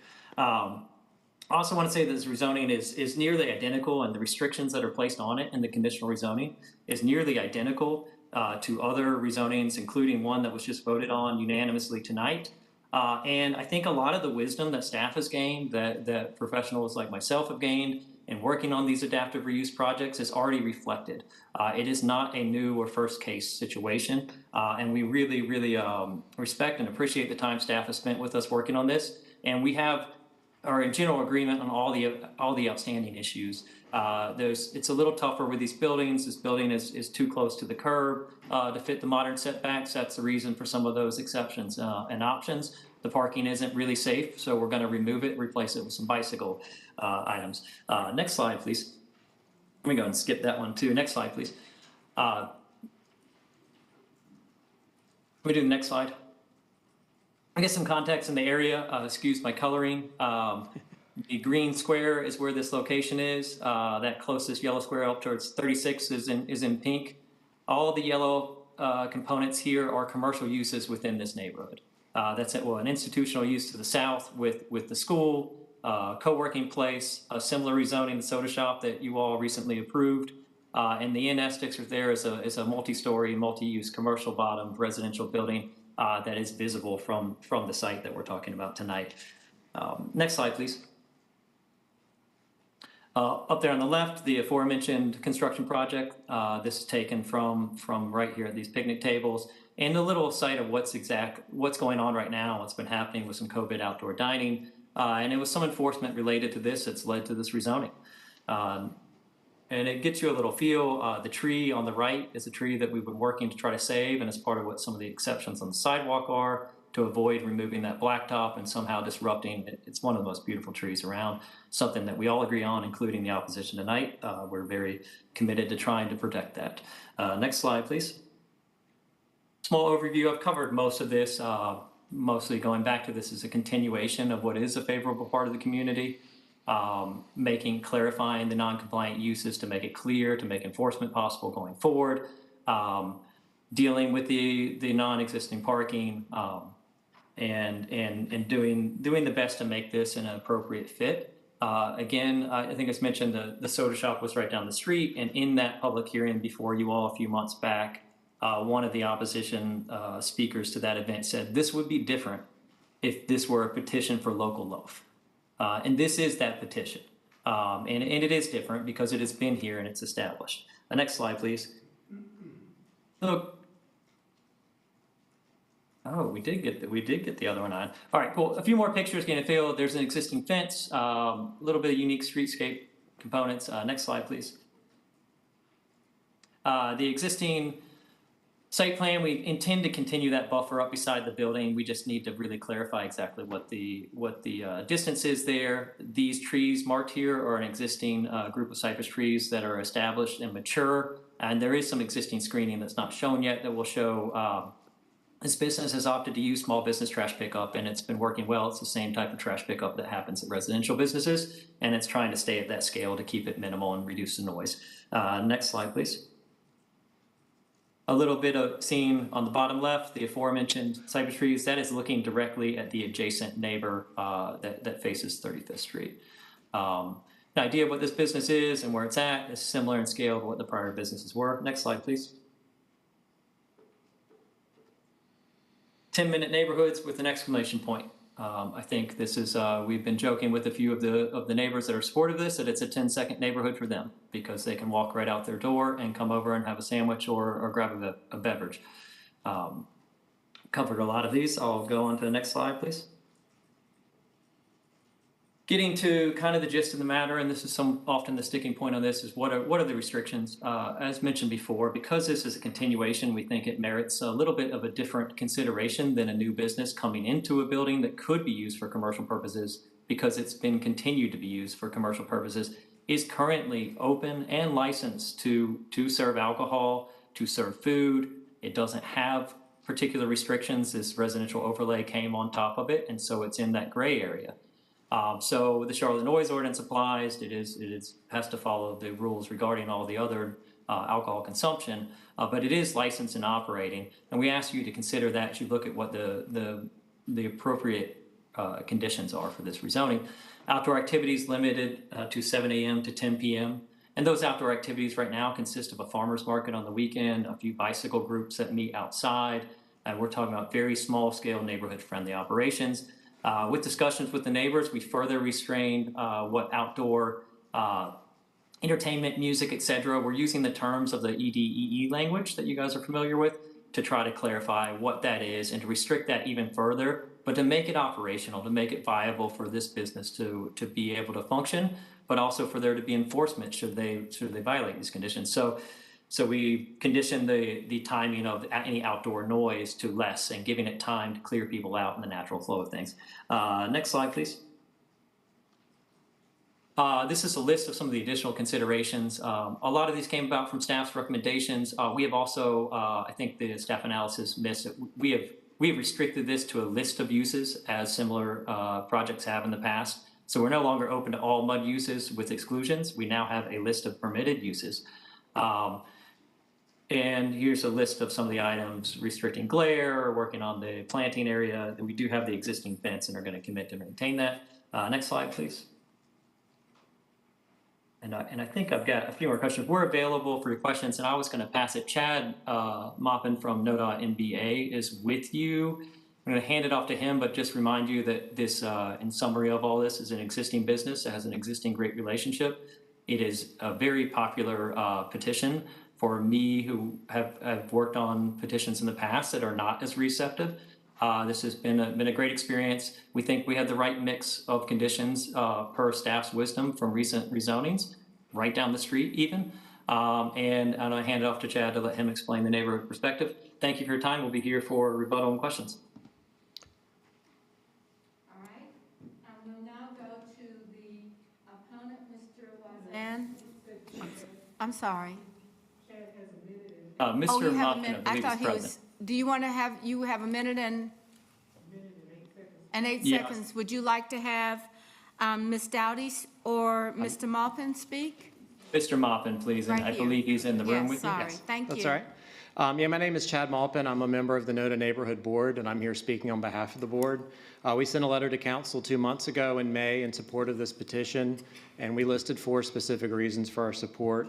Number one, the building preservation. They're reusing the existing building and making limitations on future growth beyond that footprint. Number two, the land use is consistent with its current use. There's already an existing restaurant business there, and they are making it viable for that business. Number three, there's limitations on the business types and business hours and outdoor music and amplified sound. This is very important to the neighborhood to create reasonable restrictions to protect surrounding neighbors. And number four, there's tree preservation both on the property for the existing Leyland cypress trees and also for the neighboring parcel's heritage oak tree. And for these reasons, the neighborhood supported the petition. All right. How much time do we have left now? 14 seconds. Mr. Ferguson, Mr. Maupin, you got 14 seconds more. You can go. All right. Thank you. We feed it back to you, Madam All right. Mayor. Thank you. Thank you. Thank you. Mr. Warzan? Thank you. I was actually prepared to say something else, but in light of the comments made, I will change a little bit. So excuse me for being a little improvisational here. First of all, thank you for, I want to credit the city council for my genius in real estate. You all, over the years, did a wonderful job, great job. My home, I built it for $235,000, and yesterday I looked on Zillow, it's valued at $939,000. So I'm a rich man. Thank you. And that was due actually to something that no one saw in NODA, a light trail, a new pathway. So, and that actually brings me to a story I want to tell that I learned from Stephen Covey in the 90s. And it was a story about a group of people who were creating a new pathway in a jungle. And some of these workers were hacking the undergrowth. Managers were meeting schedules and at the same time encouraging the machete wielders for making progress. Eventually, the leader in the group climbed up the highest tree, the tallest tree, and shouted, "Wrong jungle." And the managers from below shouted back, "Shut up, we're making progress." So I think that we are looking at the wrong jungle here, frankly. I think that the pathway has already been built, the light rail. I think that businesses need to be magnetized there where they experience more success. The store that I live right next to and my house abuts it, the trees that were shown in the pictures touched the roof of my house, and I could not renew the home insurance until I had to trim it myself. I have 4 bedrooms facing that neighborhood, that property that is being rezoned. What is actually being asked is for this to be a music venue serving liquor. And it's actually not surrounded by any multifamily property and not by any business within 90 yards.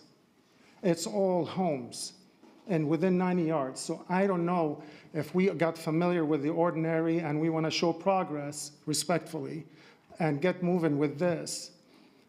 This property, yes, has been a store historically. Agreed. I've been there when it was bad. This property had drive-by shootings, and there were bullet holes before they cleaned up the siding. And it mutated repeatedly over the years. It was a seafood restaurant or place. Now, after that, there was a drive-by. After that, there was somebody who operated it selling beer to underage kids, cigarettes as well, and forging lottery tickets until that was revoked. And now they are right now, today, they are violating the rules. They are serving liquor on the street. Those pictures don't show the story.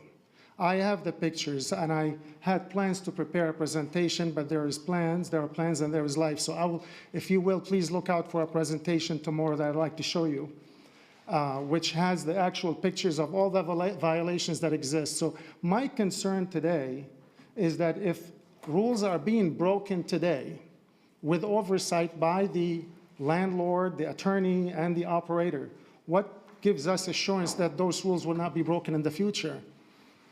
And if anybody is trying to exploit others for their prosperity, this is not the right place for it. There are children who live right across the street from that property, girls. I met them and their parents, and I'm really surprised not to see them here. But I will not be surprised if we, in the future, if this is approved to be a music venue, that it will not experience, I'll be surprised if it will not experience incidents and calls to the police to contain problems like bars on the streets where there are bars and where 2 guys want to compete for a woman and get into a fight. I think that would be the eventuality of a music venue with liquor. So they say there is today no way of them not putting a canopy to stop that, to put a canopy in the back like neighbors are suffering with Oh My Soul. There's no limit on sound amplification. When I first immigrated to the United States, I was always shocked at how people in the United States in parties raise up the stereo and they raise their voices higher. Turn down the stereo a little bit so that I can hear you. So people are going to speak louder than the music, no matter what the decibel meter will say. So do you want to call the police about controlling the amps of people talking? That's going to create more problems than solutions. I'd like to ask that you reconsider that this is the pathway that has been created for these businesses to go somewhere else, and for this to be a neighborhood for people to put their kids to sleep at 8 p.m. as they raise them, or 9 p.m. at the latest, like I child reared my children, And understand, if you will, respectfully, that I'm asking you to look into the fast forward of this and the mutations beyond perhaps the good intentions of the current operator or the landlord. And I will be frankly with you, I don't know why they keep bringing up the tree and they don't own it. And they keep talking about, hey, we're going to let you keep it. And Mr. Russell said in the beginning that it's gained a lot of popularity, this topic in the neighborhood. If one other person other than me attended the community planning meeting is popular, then we have our value system all twisted. So I will follow up with you, and I appreciate your time. Thank you. May peace prevail in Charlotte, and may peace prevail in the world. Thank you. Mr. Ferguson, you have 2 minutes for a rebuttal. Thank you. You know, I want to say to Mr. Wazan that we've met on multiple occasions. He attended the community meeting, and I thank him for his cordiality and you know, polite and appropriate demeanor interactions. I think his concerns as a neighbor are valid, and we've tried to listen to them. We've tried to incorporate them to the best we can while incorporating the viability of retention of this building and the business. This is a mom and pop shop. It is not designed to go to the scale that was mentioned there. And just to say that our outreach has received overwhelming positivity, and I think that's evidenced, you know, by one voice being here. We are considering some additional conditional changes in the interim, but we have reached out. There are about 9 direct neighbors to this because of the more dense modern urban housing right across the street in Caddy Corner. So we have done a lot of outreach, and we have received a lot of positive response from the neighbors, and they have not, certainly are not here speaking against it. We also did present twice to the NODA MBA, and for those, I know Councilman Eggleston understands this, but it is a very active community association, and their attendance online, I think the first presentation had 60 or 70 people. I think at the vote, they were in the 30s, 30s or 40s. So we did get a lot of spread in our outreach, and we did that first meeting with NODA very early in the game to try to elicit those comments and start that conversation. Again, we certainly respect Mr. Wazan and his opinions, and this is definitely the venue to speak them. We thank you for your time. We thank everyone, and we hope that you'll join staff and the neighborhood in supporting this petition. Thank you. All right, thank you. Are there questions for the petitioner or the opposition? All right, Mr. Eggleston? Thank you, Madam Mayor. Not so much questions as just comments. I think this is a popular business in the neighborhood. I think NODA's support of this speaks volumes as a neighborhood organization. Obviously, there's never a unanimous opinion in NODA about a rezoning, but I think it is important, and I can appreciate when we do these that the speaker in opposition is saying he does believe there's probably good intent on the part of the current business owner, but has concerns about when maybe a different business is operating in that space. I think that is why it was important, as was outlined in Mr. Ferguson's initial presentation, that instead of just having a few limitations of what's prohibited, it really very clearly drilled down to the list of things that are allowed.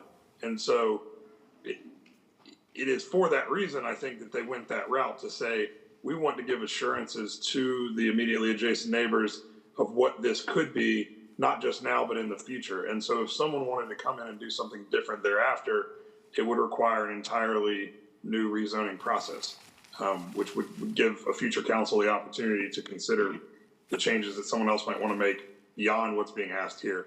I think I'm certainly supportive always of adaptive reuse, of having businesses that are appropriate to be integrated into our neighborhoods. I think that's one of the things that makes NODA unique. It's one of the things that makes the Belmont community unique is that they have businesses that are a part of the fabric of the interior of these residential areas. And again, it wouldn't be appropriate if it were actually trying to be a live music venue a la Amos's South End, but it's not. We're talking about hour restrictions that would prevent a successful music venue of that nature from operating at that location. So if there are, Ms. Ferguson, I know you'll continue to work with the neighbors' concerns, and if there are tweaks needed to things like the hours that amplified music or any sort of outdoor performance can take place, I think there's a reasonable conversation to be had there about what the appropriate time frame to shut that sort of stuff down is in the evening and or start it up in the morning. But generally speaking, I think this is a good petition with broad support. So we can just keep tweaking those details, particularly around sound impacts and the time frame that outdoor sound is allowable. That I think we can end up in a good place next month when we come back for a vote. All right, Mr. Driggs. Thank you, Mayor. Mr. Wazan made some pretty serious allegations about criminal activity and public safety. So I would just like to request that CMPD provide us a record of calls for service at that location so we can try and get an objective metric about what that issue really is. And that can be done later. Thank you. Thank you very much for the request, Mr. Driggs. Ms. Mayor Pro Tem? Thank you, Madam Mayor. This is really more for staff. Well, let me back up. Could you repeat what what Mr. Ferguson said about, or Mr. Ferguson, if you repeat what you said about the outdoor music? And the Yes. So, I think I understand what you're getting to. So, working within the confines of the EDEE, so eating, drinking, entertainment establishment language of the current code, the term entertainment is a defined term. So we've used that as defining that to between 8 and 8:30 p.m. on weekdays and 8 a.m. and 9:30 p.m. on weekends. And really, the reason we're holding that line is because NPR played over speakers and a band, a drummer playing a drum set, NPR over speakers is amplified noise and a drum set is an acoustic thing, and one of them is disrupted. So there's some differences in how those two overlap. So we've tried to isolate that to retain the ability to have essentially Muzak type noises, because you don't recognize how important background music is in an establishment, and everybody in the service industry knows this, but there's always background music, and when it's not there, it's glaringly obvious, and the clankiness and the din of conversation is different and loud and more abrasive. And so really there is no intent, I just say this, there's no intent from the current landowner or the current tenant to have a live music venue. There is no history of recent history of criminal activity or engagement. I think a lot of that is referenced to about 15 to 20 years ago. But the intent is to have a quiet place, like a European style cafe dining experience. The current tenant bakes bread and would like to be able to have sit down dinners, and be able to serve wine. It's a beer and wine license establishment. I'm not sure if I got to the point there, but so there's no intent to go that. And I think what we, as Mr. Eggleston suggested, we may just kind of look to layer a third tier in there, with outdoor operations, 2 with any sort of outdoor entertainment or noise, period. And then 3, maybe a further refinement to look at to codify what I'm saying here, because right now it's not there. So I don't want to misdirect that. Right now we don't have a codification of live music versus the quiet speakers. And currently there are speakers. The front of this building opens. So they've got multiple doors that are set up as windows, and they open up to open air. And there's not currently a restriction. So they do have music over speakers now. So it's not like they can't do it now, but I do, and I know I'm rambling here, so I'll just kind of refine it. I think we're going to look into that, and we'll look into sort of adding an additional layer. As I spoke with Mr. Wazan, we will try to continue moving towards a place where we can agree, even if we can't get to his support. We're going to try to make it in a way that he feels better about it at every step of the way. Okay, that's an important piece to me, because it goes back to this whole issue that we seem to have a problem with in Charlotte, and that's enforcement. So we do these things and then we assume CMPD is going to enforce them. And we've had problems with this issue in particular with great little, drinking establishments, frankly, like Ed's Tavern. I remember the neighbor across the street came to the council a few times at least to say, it's not even a band outside, it's the football games or the whatever games, it's the televisions that are on. And they never could get a resolution on that. And so I do think that's really important from a quality of life standpoint. I love having, I live in Dilworth, I love having little places that you can walk to. And I hear the bands, we hear that, but that is part of living in a neighborhood closer in where you do want to walk to venues like this, or at least not have to drive home from venues like that. So the tighter that you can make that, I think that's better. And I would look forward to hearing about that. Thank you. Thank you. Any other, Ms. Johnson? Thank you, Mayor. This question is for staff. About a year ago, we had a petition in NODA, and I don't know if it was 35th or 36th Street, but they kept referring to this establishment, to Local Loaf. They kept referring that it was similar to that, or that the rules were similar to that, and now I don't know if we're moving the bar or changing or expanding the the allowances for this establishment. So if staff could send me a copy of that petition, or if someone knows it off the top of their head, that would be great. And I want to compare what was approved, how close that establishment was to this establishment, because I remember there being pushback from the residents about that one.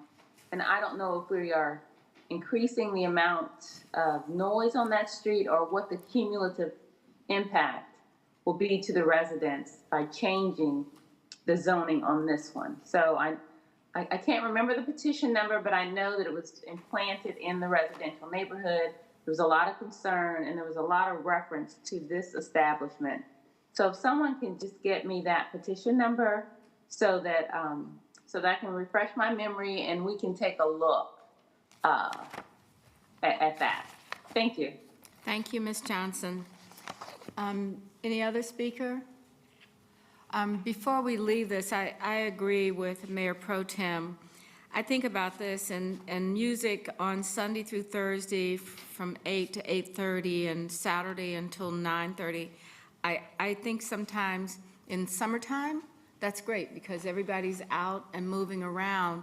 But at night during the winter, I wonder if it's the same thing. So it just needs, I think, a little bit more clarity, as Mr. Eggleston and the Mayor Pro Tem have said, that if this is going to be some place that's going to have music and entertainment live recorded, and if Mr. Ferguson described it as a cafe versus a music venue, I think there's some, I want to understand what that is, but I think there's some room for some work here to make that possible for everyone to walk away feeling like they've been heard.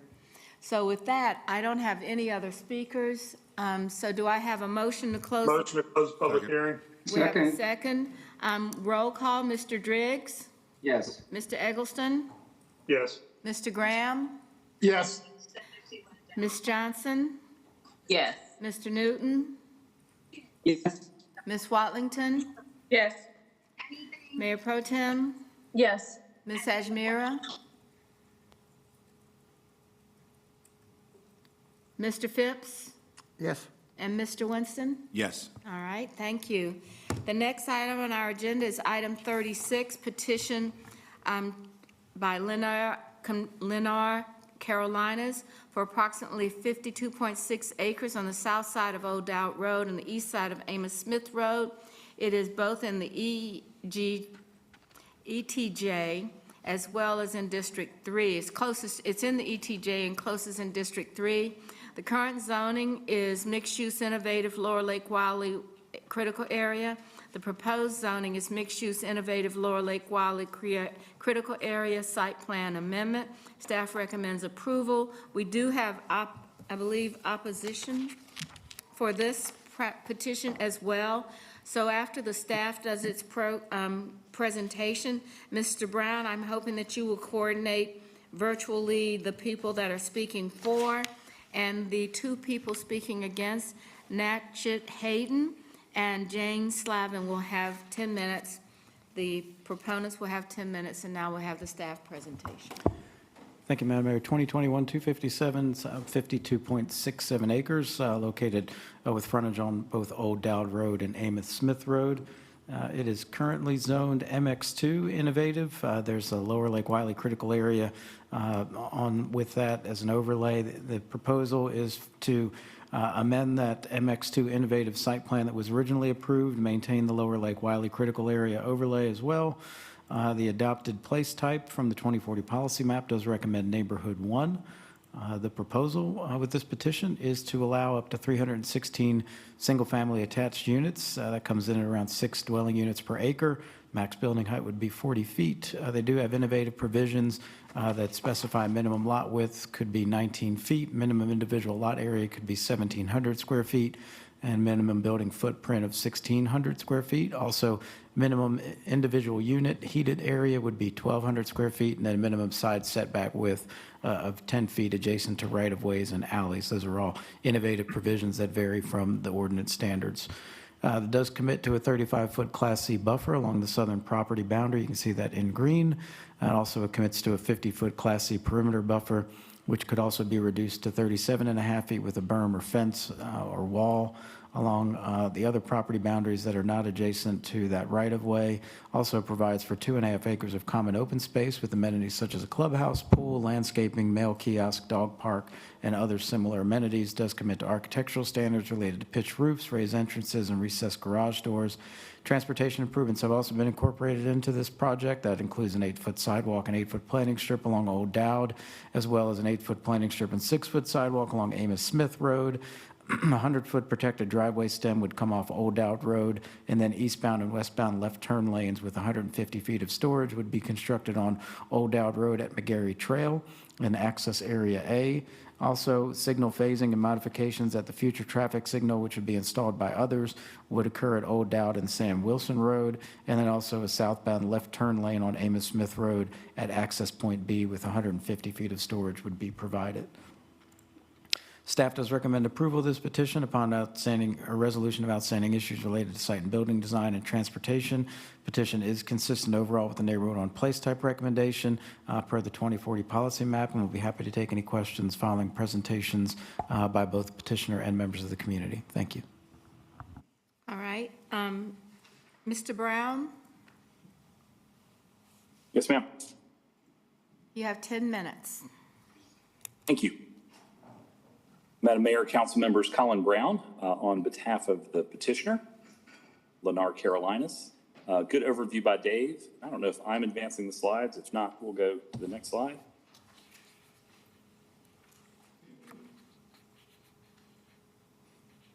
There we go. All right, looks like I am. So as Dave mentioned, this is in the ETJ. So this is a really pretty interesting piece of property and opportunity. So very high-level map here. You can see where this is in proximity to the airport, in proximity to 485, and the river. So this is an area where we're seeing kind of rapid gains in employment. As you all know, we are facing challenges in providing housing, especially housing that's affordable. What's interesting about this property, if you can see on this map, you can see the names of streets within the property. This had been a mobile home community. So it was a mobile home community for many years. It ceased being a mobile home community, I think in the early 2000s. And there was a plan to convert it into a single-family residential community. So it had an interesting mobile home overlay. There's a closer look so you can see the streets that were actually in place for the mobile home lots. Lennar would be using totally new streets, but trying to keep some of the same access points. So generally it would feel the same as it has in the past. There's a look from Old Dowd, the property there on your right. Here's a look from Amos Smith. So that is one of the old mobile home roads that you can see there. So it'd be using the same access point. Interestingly, in 2008 or so, prior to the last Great Recession, a development team came into this property, rezoned it from the mobile home community. You can see that RMH, that's residential mobile home, which was heavily in this area, and rezoned it to the current MX zoning to accommodate a redevelopment. So this is the existing development plan. This is the existing zoning plan. It was using the streets that were there for the mobile home community, and it proposed a 240 lot residential development. For whatever reason, that did not come to fruition when the downturn came through. And so Lennar now has an opportunity to develop this property. As you probably know, the market has changed significantly. If this were developed as 240 single-family homes, it is almost impossible to deliver a new single-family home at a price point less than $500,000. And so in order to provide some more attainable, affordable housing, Lennar's plan is to ask for a little more density, though pretty similar, not a great differential, but an increase. So again, this is the zoning that is in place today for 240 single-family lots. Lennar's plan would be to do something that's a little more affordable and attainable. We think still consistent with Neighborhood 1, so this would not be a high-density development, but is incorporated some of these townhomes, multifamily dwelling types. So this is the updated plan. Looks very similar. Access points are the same, but you've got townhome community layout. Lennar is showing 3 different types of townhomes, so there could be different price points within the neighborhood, and this plan shows 316 units. So again, about 76 unit increase over the current zoning, bringing this in at about 6 dwelling units per acre. We think it's a good fit for the site. If I can go back to some of the other visuals. Again, we're proposing MX zoning, and adjacent to the site, if you can see, there's actually a rail behind us that will separate from a community called the Vineyards. You'll notice the parcels adjacent to us on the south side of the rail are zoned and being developed with townhomes. So we do think this is a good transition. There's a robust single-family neighborhood down there. Along the rail corridor, they have townhome components, and therefore we think ours, continuing townhome up there would be a good transition. So we think this is a good land use. It's a good opportunity to provide some attainable housing in an area of town where housing is certainly needed, and we're seeing rapid employment development in the area. Here is just a look. We've put the aerial on top to show you kind of the context. You can see here the developments that I was pointing out just to the south do have townhomes. So this would be kind of townhomes to townhomes, and then having our access point on Amos Smith and another out to Old Dowd. As Dave mentioned, there are some significant transportation improvements planned. Interestingly, I think when you compare the traffic generation from 240 single-family homes that are currently allowed versus the 316 townhomes that we're proposing, I think it's pretty much a wash. However, our team has engaged DRG. They've continued to work with CDOT as we move forward, and we'll continue. I know we've got some speakers tonight. I think their concerns are primarily transportation concerns. We've certainly heard a number of those, and we'll continue working with CDOT on those as we move forward. Here's some sample elevations of different product types. As I mentioned, our current plan is showing 3 different, everything's a townhome, but different levels of townhomes from entry level on up to provide, even a diverse housing type within this development. So I'll pause there. Matt Pinnell from Lennar is on. Matt, feel free to weigh in if I've misstated anything or you want to correct something. Otherwise, Madam Mayor, we'll cede the rest of our time and follow up with you after we hear from the other speakers. Mr. Pinnell, do you have any additional comments? If not, we will go to our speakers. Natchet Hayden, I believe that she's virtual, or he is virtual. I'm not sure whether I have virtual on my list. Well, let's see. Jan Slavin, if you'll come up, feel free. You can walk that way if you want to. Okay, thank you. So if you can, well, Ms. Jackson. Hayden is not online. He's not going to speak tonight. I just got a message. He's not going to speak tonight. Okay, all right, thank you. So, Ms. Slavin, you have 10 minutes. Okay. Hi, my name is Jan Slavin, and I represent Catawba Colony on Amos Smith Road in Midsummer, all the way to the end of the dead end of two-lane Amos Smith Road. Our primary concerns are health, safety, and traffic. Our only ingress and egress on this peninsula, is via Amos Smith Road over the bridge over the railroad tracks. Let me begin with our request, and then I'll explain the rationale behind them. We'd like for Lennar to make all road improvements up front.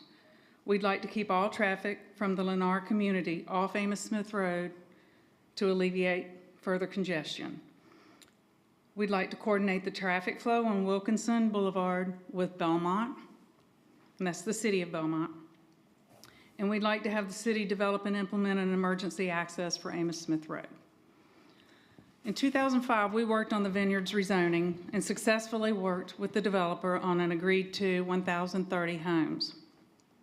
The petitioner also agreed to build another bridge after 480 home sites were platted. In 2014, the petitioner did another rezoning and asked to drop the bridge requirement. The city approved, leaving us no emergency access point for first responders. The takeaway here is that we'd like to see this petitioner build the road improvements up front. With regard to the road improvements, out of the 1,030 homes for the Vineyards, parcels D and E are just starting to be built. They total 215 additional homes. Parcel G2 across the street on Amos Smith has just started clearing, and that will be an additional 158 homes. Just below the Vineyards, but not included in the Vineyards, D.R. Horton is under contract for property on Amos Smith Road and wants to build another 70 homes, and they are not subject to rezoning. That's a total of 443 homes that will be built over the next 5 years or so, and does not include the homes currently in process in the Vineyards. This will drastically add to our existing congestion, and it also does not include the new industrial sites under construction on Old Dowd just beyond Steel Fab, or the River District project off Dixie River Road. There are several times during the day that we cannot get off of Amos Smith Road. 2 daily shift changes at Amazon cause significant congestion in addition to the rush hour traffic. At rush hours, and sometimes even earlier, Old Dowd Road is backed up from Wilkinson to Sam Wilson, and in some cases beyond the 2 railroad tracks on Old Dowd Road. Once on Old Dowd, making a left at Old Dowd to go toward Wilkinson, and making a left, at Old Dowd and Wilkinson is extremely difficult, as Wilkinson is backed up from Belmont, sometimes all the way back to Little Rock Road. Even the proposed road improvements, such as the light at Sam Wilson and Old Dowd, and the additional left turn lane from Old Dowd onto Wilkinson, will not be helpful unless the traffic is coordinated with Belmont, especially through the first 2 lights in Belmont at East Catawba and the one at 273. So again, our requests are to make all the road improvements up front, given our experience with the last rezoning we went through, to keep all traffic from the Lennar community off Amos Smith Road to alleviate congestion, to coordinate the traffic flow on Wilkinson with Belmont so that we can actually turn onto Wilkinson and not sit, and also to have the city develop and implement an emergency access for Amos Smith Road. I thank you all for your time. Thank you, Ms. Slavin. Mr. Brown, you have 2 minutes for rebuttal. Thank you. And just trying to see if I can draw on the screen, if you're able to see. So my understanding, if you can see to the south here, if there's our development, then south of that, and it doesn't look like I'm marking on the screen. But the speaker's comments have to do with their only access point, or their main access point to the south here, takes them up Amos Smith, which is a small road.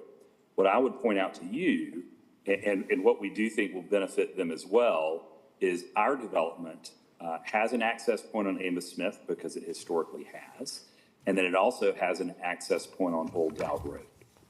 So we believe that the majority of our traffic would use the Old Dowd Road access point. Secondly, it does provide another way for residents that live south of the tracks, as the speaker does, and all of this new development. They would also have another access point to Old Dowd Road. When our development is completed, it builds out that network, so that brings it through. We have had some conversations with the neighbors about not making our connection to Amos Smith until our development is completed, trying to keep construction traffic off their road. And we are talking with CDOT about some improvements that were mentioned tonight about access to Amos Smith. So I think that our development, and again, based on our current entitlements and what we're asking, I don't think we're generating much more traffic. We certainly don't think it's going to, our folks are going to be on Amos Smith Road, but we do think that our development, the new network connections and the improvements we're doing will provide some relief, and we'll continue conversations with these adjacent property owners and CDOT. All right. Thank you, Mr. Brown. I'm going to open it up for questions from the council. Any questions from council? Mr. Winston? I just got a request for staff, and we can kind of follow up on this offline, but I'd like a list of all the rezonings in the ETJ that have had organized neighbors involved. We can talk about those parameters offline. Thank you. Any other questions? Mr. Phipps? Yeah. And will this be a phased project? I think it would. At this number of units, it would just take multiple years to build this out, Councilmember Phipps. Now, is that Norfolk Southern Rail Line, is that an active rail line? I believe it is, yes. In our books, they have a sentence in here relative to Charlotte Water that this proposed rezoning has the potential to significantly impact the capacity of the local sanitary sewer collection system. I don't know, do we have anyone in here from Charlotte Water? I don't think so. We'll We do probably not. have to come We back. don't? Okay. One of the questions I would have was, we have a lot of projects that have statements like this in them that require some interaction with Charlotte Water. I'm interested in knowing, for these projects, I mean, what is Charlotte Water's role? Will they have to help design the sewer system, or given their other projects that they have, which is a boatload of projects, how does this interface with these rezonings? How does this impact Charlotte Water's ability to oversee their existing projects, let alone some of these other requirements that are necessitated by some of these rezoning requests? So that's what I'm trying to get a feel for. So maybe I can get some response to that, maybe offline from Charlotte Water or whatever. So thank you. Yeah, we'll have them follow up, get some information for you on how they review these petitions and then how they look at it from, a system-wide perspective. Thank you. I'd like to ask about the emergency access. I know that fire didn't reply to that, but could we pull the 2014 rezoning and see why that requirement, or how that was adjusted and what was the rationale and how it fits into what's being asked for today? And then I think the other question that I have is, you know, as much as this is being phased in and done over a series of time, have we actually looked at this as a place where we should have a ADA compliant bus pad at some place along this way, so that as we look at pedestrian access, if we get to that place, that we have a bus that serves the airport or for work, or I just think that we ought to be planning for that for the future, and if that's possible. And I just really heard a lot about this idea of road improvements, and it would be great to have a history of what was in that prior rezoning and change, so that we can really monitor what's different from what was committed to and what's on the ground now. You know, we ought to be continuously looking at the compliance there, and if we're changing the compliance, have a rationale for it. So any other questions? All right, Mr. Winston? I'm sorry. Mr. Driggs, we'll come back to Mr. Winston. Mr. Driggs?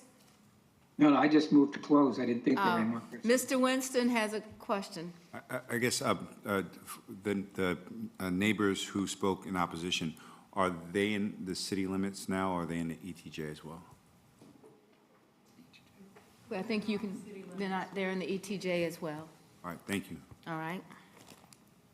All right, we have a motion from Mr. Driggs to close. Do I have a second? Do I have a second? Second. All right, we have a second. A roll call vote. Mr. Driggs to close the public hearing? Mr. Yes. Eggleston? Yes. Mr. Graham? Ms. Johnson? Yes. Mr. Newton? Yes. Ms. Watlington? Yes. Mayor Pro Tem? Yes. Ms. Ajmira? Mr. Phipps? Yes. Mr. Winston? Yes. Thank you. All right, the next item is item 37, petition 2021-280 by the Drakeford Company for approximately 15 acres located south of Jonette Drive, east of Lawrence Orr Road. It's in District 5. The current zoning is single-family residential. The proposed zoning is mixed innovative. Staff recommends approval upon resolution of outstanding issues. In this case, we have Mr. Brown, I believe, for the petitioner, and Beth Leland and Robin Taylor in opposition. And while you're in person, we will come to you as, so Mr. Brown will have 10 minutes as well as the opposition having 10 minutes. And we'll start with the staff presentation first. Okay, thank you, Madam Mayor. 2021-280, it's 15.3 acres. Located south of Jonette Drive, east of Lawrence Orr Road, and west of W.T. Harris Boulevard. Current zoning is R3. Proposed zoning is MX1. MX1 Innovative. The 2040 policy map does recommend neighborhood 1 place type for the site. And the proposal is for up to 64 residential units. That would have to be split into no more than 34 single-family detached and 30 multifamily units. That's due to the MX1 zoning district. Half of the development that would be approved has to be single-family detached. And so that gets into that next statement of minimum 50% of the units to be detached lots per MX1 standard. Limits the building height to 40 feet. Does request the following innovative standard that would be providing a minimum of 20-foot rear yard throughout the site as generally depicted on the rezoning plan. Access would be provided via an internal street network with public streets that have 6-foot sidewalks and 8-foot planting strips, and that connects to existing Harvest Hill Drive. You can see that just at the bottom corner of the plan. Does construct ADA curb ramps at the proposed intersection of Harvest Hill Drive and Road A, and accessible ramp at the beginning of the cul-de-sac bulbs. Corner and end units with facades facing a public or private street will have a porch or stoop that wraps around a portion of the front and side of the unit, and also, or provide, a blank wall provision to limit the maximum blank wall expanse to 10 feet on all building levels. Garage doors fronting a public or private street will minimize visual impact by providing a setback of 6 to 12 inches from the front wall plane, or additional architectural treatments like translucent windows or projecting elements over the garage door opening. Also limits the number of dwelling units in a building to a maximum of 6 per building or fewer when they front a public street, and also provides a Class C buffer if townhome-style units are proposed adjacent to single-family residential zoning. Staff does recommend approval of the petition. Do have some outstanding issues related to transportation as well as site and building design to work through. It is consistent with the 2040 policy map recommendation for the neighborhood one place type, and we'll be happy to take questions following the presentation by the petitioner and the community members. Thank you. Mr. Brown?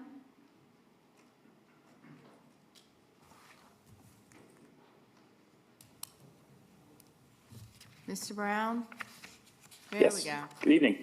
Madam Mayor, council members, Colin Brown on behalf of the petitioner, the Drakeford Company. Mr. Drakeford is having some technical difficulties, so I actually have him on speakerphone. So my phone is sitting on my laptop, so hopefully you can hear. If you have questions, we'll see if we can relay back the answers. But thank you again for your time. Good overview by Dave. Kind of big view. Here's the property location, kind of in the Hickory Grove area. Another interesting parcel here, as you know, there's just not much open land left in Charlotte. So every time we have a property like this, it's always interesting. But here, I think we've got a prime piece of property, and I think the Drakeford Company has done a really good job in proposing a reasonable development plan that checks a lot of boxes. We've all talked about the need for housing. With a mixture here of some single-family homes and townhomes really fitting in. You can see the parcel. There are a lot of things going on around us. To the west there, you see predominantly a single-family neighborhood. And you do see here that Harvest Hill Drive, which is a public street that stubs to this property, and that is what would serve the property. So I think that is, if there's a contentious aspect of this, this is probably it. Folks that live on that street, you know, of course, you always, if you have a dead end, you think it's a cul-de-sac. But as we know, the city of Charlotte has been setting up for years to make these connections, and this is one of those. To the south of us, you can see a multifamily apartment community. And then to the north and west, the large institutional campus of Hickory Grove. So we've got a variety of things going on in the area. Again, as Dave mentioned, just over 15 acres. And this would be the access point. So this is Harvest Hill Drive. You can see it in its current condition. You see the barricades at the end of the street. That was put there to serve this parcel. It would be opened up to serve the parcel there. Again, we're requesting an MX1 Innovative, and we've got a couple different housing types. The 2040 plan calls for Neighborhood 1, which, as you know, encourages a mixture of housing types. And a lot of times I'll have conversations with you all and they'll say, gosh, we're getting so many townhomes. Could you do some single family? And so the Drakeford Company on this project has a mixture of both, single family and towns. So you can see the site plan here. Originally, when we filed and when we went into the community meeting, we were proposing up to 90 homes. That has dialed back now with a commitment to these single family homes. So on this, you know, over 15 acres, there are only 64 lots proposed. Over half of those being single-family lots. On the south side of the site here, next to the multifamily apartments, is where we would have 30 townhomes. So that density is just over 4 dwelling units per acre, which is, I'm sure you know, is very low. So we think that's a very reasonable number and a site plan that's thoughtful to the environmental features. You can see a large portion of the site would be natural areas and open space. Then to the north, we've got the single family homes and then the pocket of townhomes there adjacent to the multifamily community. Laying it there on an aerial, you can see how this works. Main access point, again, would be to Harvest Hill. At the community meeting, there was some interest in making sure that we could have a future connection. So there is a stub connection to the multifamily to the south. Currently, there is not an access point available. But if that were to be redeveloped, we would have a street access point there. That connection could be made in the future to build out that neighborhood. We've got just some concepts. We have not made commitments to visuals, but just showing what some of the townhomes and single-family homes might look like on this site. I'll pause there. Bobby, if you're able to hear us and you want to add anything, we can see if that works. Mr. Drakeford, we can't hear you. Try one more time, Bobby. Is this any better now? Can you hear me now? No, we can't hear you. All right. Mr. Sorry Brown, we about that, cannot Bonnie. I think hear they're him. not hearing you through. Okay. All right. Yeah, but they're not hearing you. Okay. I'll tell you what, we'll go ahead and we'll let the other speakers speak. I'll catch up with Mr. Drakeford and make sure I have his information to pass on to you. All right. So now we'll hear from our people that have opposed this project, and that would be Ms. Beth Leland as well as Robin Taylor. You have 10 minutes. Is Ms. Taylor here? Is Ms. Taylor here? Okay, thank you. Paul and Robin. Thank you.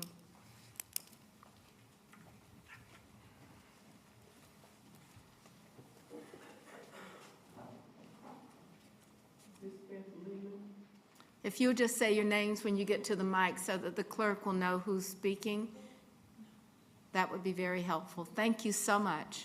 Well, thank you for having me. My name is Beth Leyland. For 38 years, I've lived on the corner of Harvest Hill Drive, 1 block street.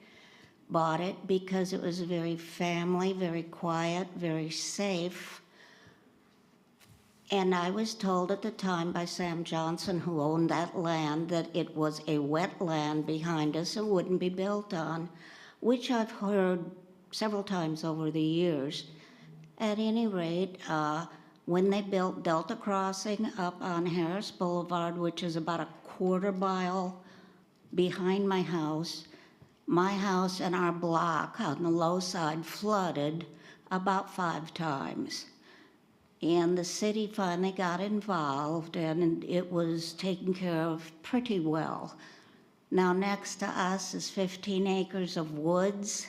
When they take that down, the flood zone's going to be dramatic. Nothing has been told us other than they'd take care of it well. I've heard that one before. And also, Harvest Hill is a 1 block street with 3 blocks of neighborhood leading into it. If there's only 1 entrance and exit to this building, all the emergency vehicles will be coming down that way. People are parked on both sides. I don't see. We're not being told what's going to be done about anything. And the last thing I have to say is I live 15 feet probably from where they're going to start the new road. They're going to have to be stop signs or stoplights somewhere. We back down our driveway, and that's all we can do. And there's other single people like myself in the same situation. So I wish people would give it a lot of thought. It is our homes. Thank you for your time. Thank you very much. All right, Mr. and Mrs. Taylor? My name is Robin Taylor, and I live right next door to Beth on Harvest Hill Drive at 5306. And I've lived there for approximately 32 years. I'm concerned about the appropriateness of this land for development building. I had several conversations with the lead person who came out to do the surveying of the land, and I also have had a conversation with the person who came out to do the soil samples. The reason I had sort of extensive conversations with the lead person to do the survey is when he came out, which was maybe 9 months ago or something, I don't know, I had lost a kitten. And so I was concerned that the kitten had gone into the woods, something like that. And I was talking with him because he had seen my kitten, and my kitten had really taken a liking to him. And I said, okay, when you go into the woods, I said, please look for my kitten. But that's a little bit off track, but that's the reason I had several conversations with him. And so then we started talking about the surveying of the land.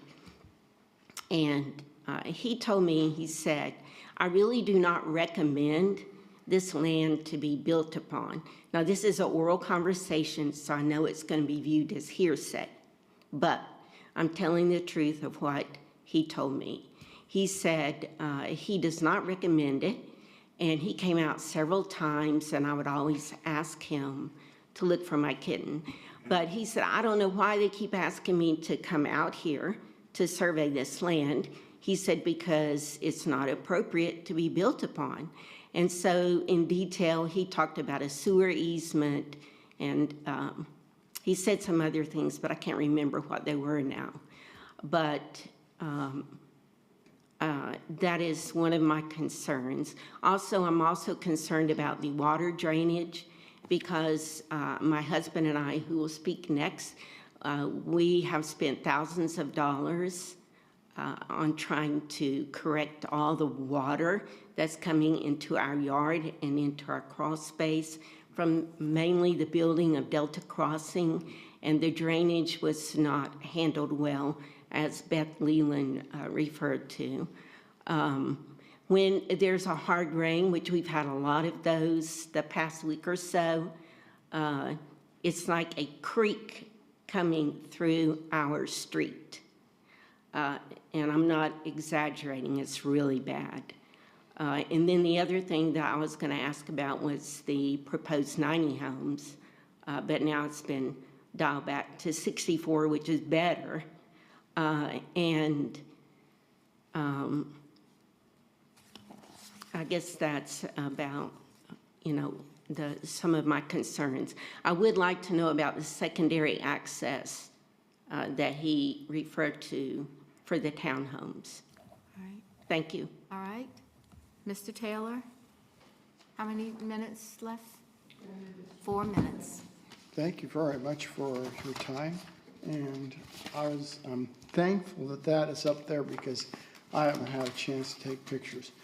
But like the previous speakers have said, this area up here, that's a wetland. And we get water from, if you looked at a topographical map, you'd see you get water from here, that drains into here. We can't hear the presentation with the gentleman not being. I think he's trying to point out on the map. Let me try. We get, I've looked at the topographical maps for this area, and that area receives water from Walgreens at Hickory Grove Road and W.T. Harris, the Delta Center, the Landing, which is a townhome. That big area, that brown area, that water's coming to that area. We've got water coming from Hickory Grove Baptist Church, from their, from their parking lot, from the Station 23, from the,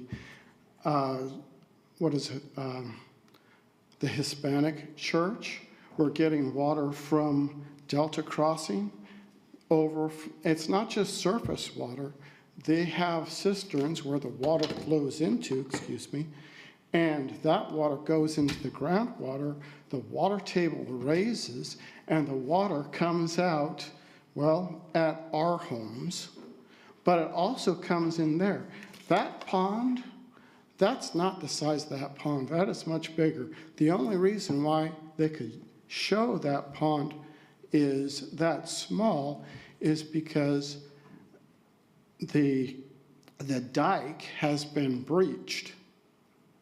And now that pond, which used to serve the airport as water retention, is no longer serving as water retention and needs to be rebuilt. Now, these people are going to build townhomes. They're going to scrape out all the trees, take the bushes, take the leaf litter, take the topsoil, and they're going to put all these townhomes. And when the water comes in, that's going to wash a whole bunch of stuff away. And we need to keep water in the city of Charlotte, we need to keep our waters, our streams and things clean. Now, I'm not against people having homes. I'm all for it. I didn't come here for that brown area and say, not there, but there's going to be many houses built there, and all that water is going to come our way. That area there is an area that is going to help to keep water from going into what I guess is called Delta Creek now, and keeping it from flooding. But with that proposed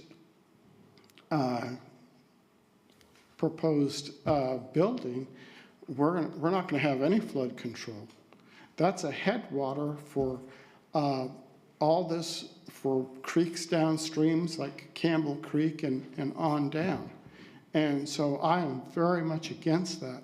Now, if they had proposed that they rebuild that pond so that we can have some better erosion control, I'm for that. If they said, let's build a needed recreational park, I'm for that. But we're going to have erosion control is going to be gone, and we're going to have serious problems with that. Thank you very much for sharing that, Mr. Taylor. Thank you very much. All right. Mr. Brown, you have 2 minutes for a rebuttal. Yes, ma'am. I think Holly was trying to coordinate to get Mr. Drakeford on audio. Bobby, are you there?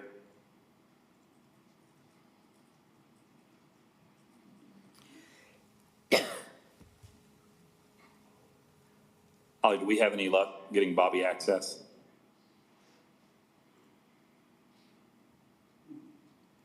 Okay. I think most of the comments that we heard really directed at stormwater impacts. What I'd point out to you is on the site plan that you see, everything in the darker green or gray would be areas that do not have impervious surface on them. Certainly, this is something that we're aware of, the wetlands on the site. A lot of the development that some of the folks mentioned was prior to our current stormwater ordinances. So we had a lot of old development that came in and had no water quality or water quantity control. This development very much set up to acknowledge some of the wetlands on the site and set up to control the stormwater that would be created by this development so that it does not impact the folks downstream.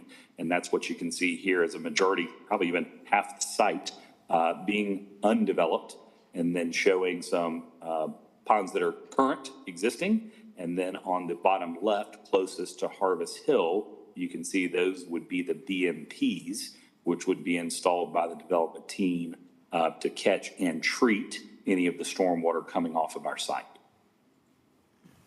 With regard to the question about the access point, again, the main access point is on Harvest Hill.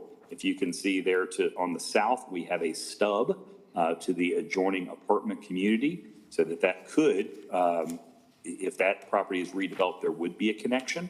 There's not a connection point now. Frankly, I think if there were a connection point, we'd probably have more cut-through traffic and maybe more negatives because everyone would be flowing that way over to W.T. Harris. But we have teed that up for future connectivity. Thank you, Mr. Brown. Okay.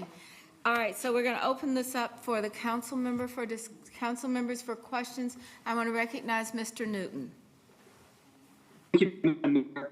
My first question is more of a question for confirmation. So the petition is for 64 units. The materials that we have tend to, or seem to ask the question as to whether or not that will be the final number. Specifically asking that this on the site plan be further specified. Mr. Brown, you had mentioned the possibility of 90. Is what you're saying for confirmation of sticking to that 64 number? 64 will be the maximum allowed under our revised plan. Okay. On site, possibly. Mr. Newton, we can't hear you. You're breaking up. You have to, I don't know what, cut your video. He wants. Can you hear me better now? Yes, we can hear you better now. Okay, so with the site plan, the streets, will those be public streets or private streets? I think we currently have them designed to be private, built to a public standard. Okay, so would they receive the same services that the other streets within the city of Charlotte receive, or would that be the responsibility of infrastructure improvement and maintenance? Would that fall upon the residents within this proposal? Sorry, Mr. Drakeford can't speak, but he can hear, and he has texted me to confirm they would all be public streets, Councilmember Newton. Public streets, okay. I know we've had a more recent issue with some of the older developments with the city and ETJ having private streets that are falling into disrepair. Tremendous burden upon those residents to get them up to standard so they can be included within the city. Now, having said that, these are going to be public streets. I just wanted to ask about that 6-unit limit, and maybe it's just my ignorance, but I'm looking at the townhomes fronting public street. I'm seeing numbers, so unit numbers 3 through 20, as well as 1 through 30. Are those all going to be connected, or are they going to be increments of 6 or less? So they could be connected. Our conditional note said that you, in a run of townhomes, you would not have more than 6 units in a run. So they would be broken. You're certainly not seeing a wall of 20 townhomes, no. Okay, so I mean, although it might seemingly appear to be the case within the site, and that's not necessarily how it will play out. That's correct. Okay, I want to ask, so something that Mr. Newton, you're still breaking up. I'm not quite sure what it is with your internet connection, but we can't hear you. It's crackling. You want to try taking off the video and just using your microphone? Sure. I don't know if other council members. I cannot. Oh, God. I don't think you sound like we cannot hear you, Mr. Newton. Mr. Newton, we can't hear you. Even now, we can't hear you. Can you hear me better now? No? Yes, now. Okay, you can? We can hear you better now, but we haven't heard what you said for the last 2 minutes. Okay. So it's a public street that would have no less than 6 units combined at any given place.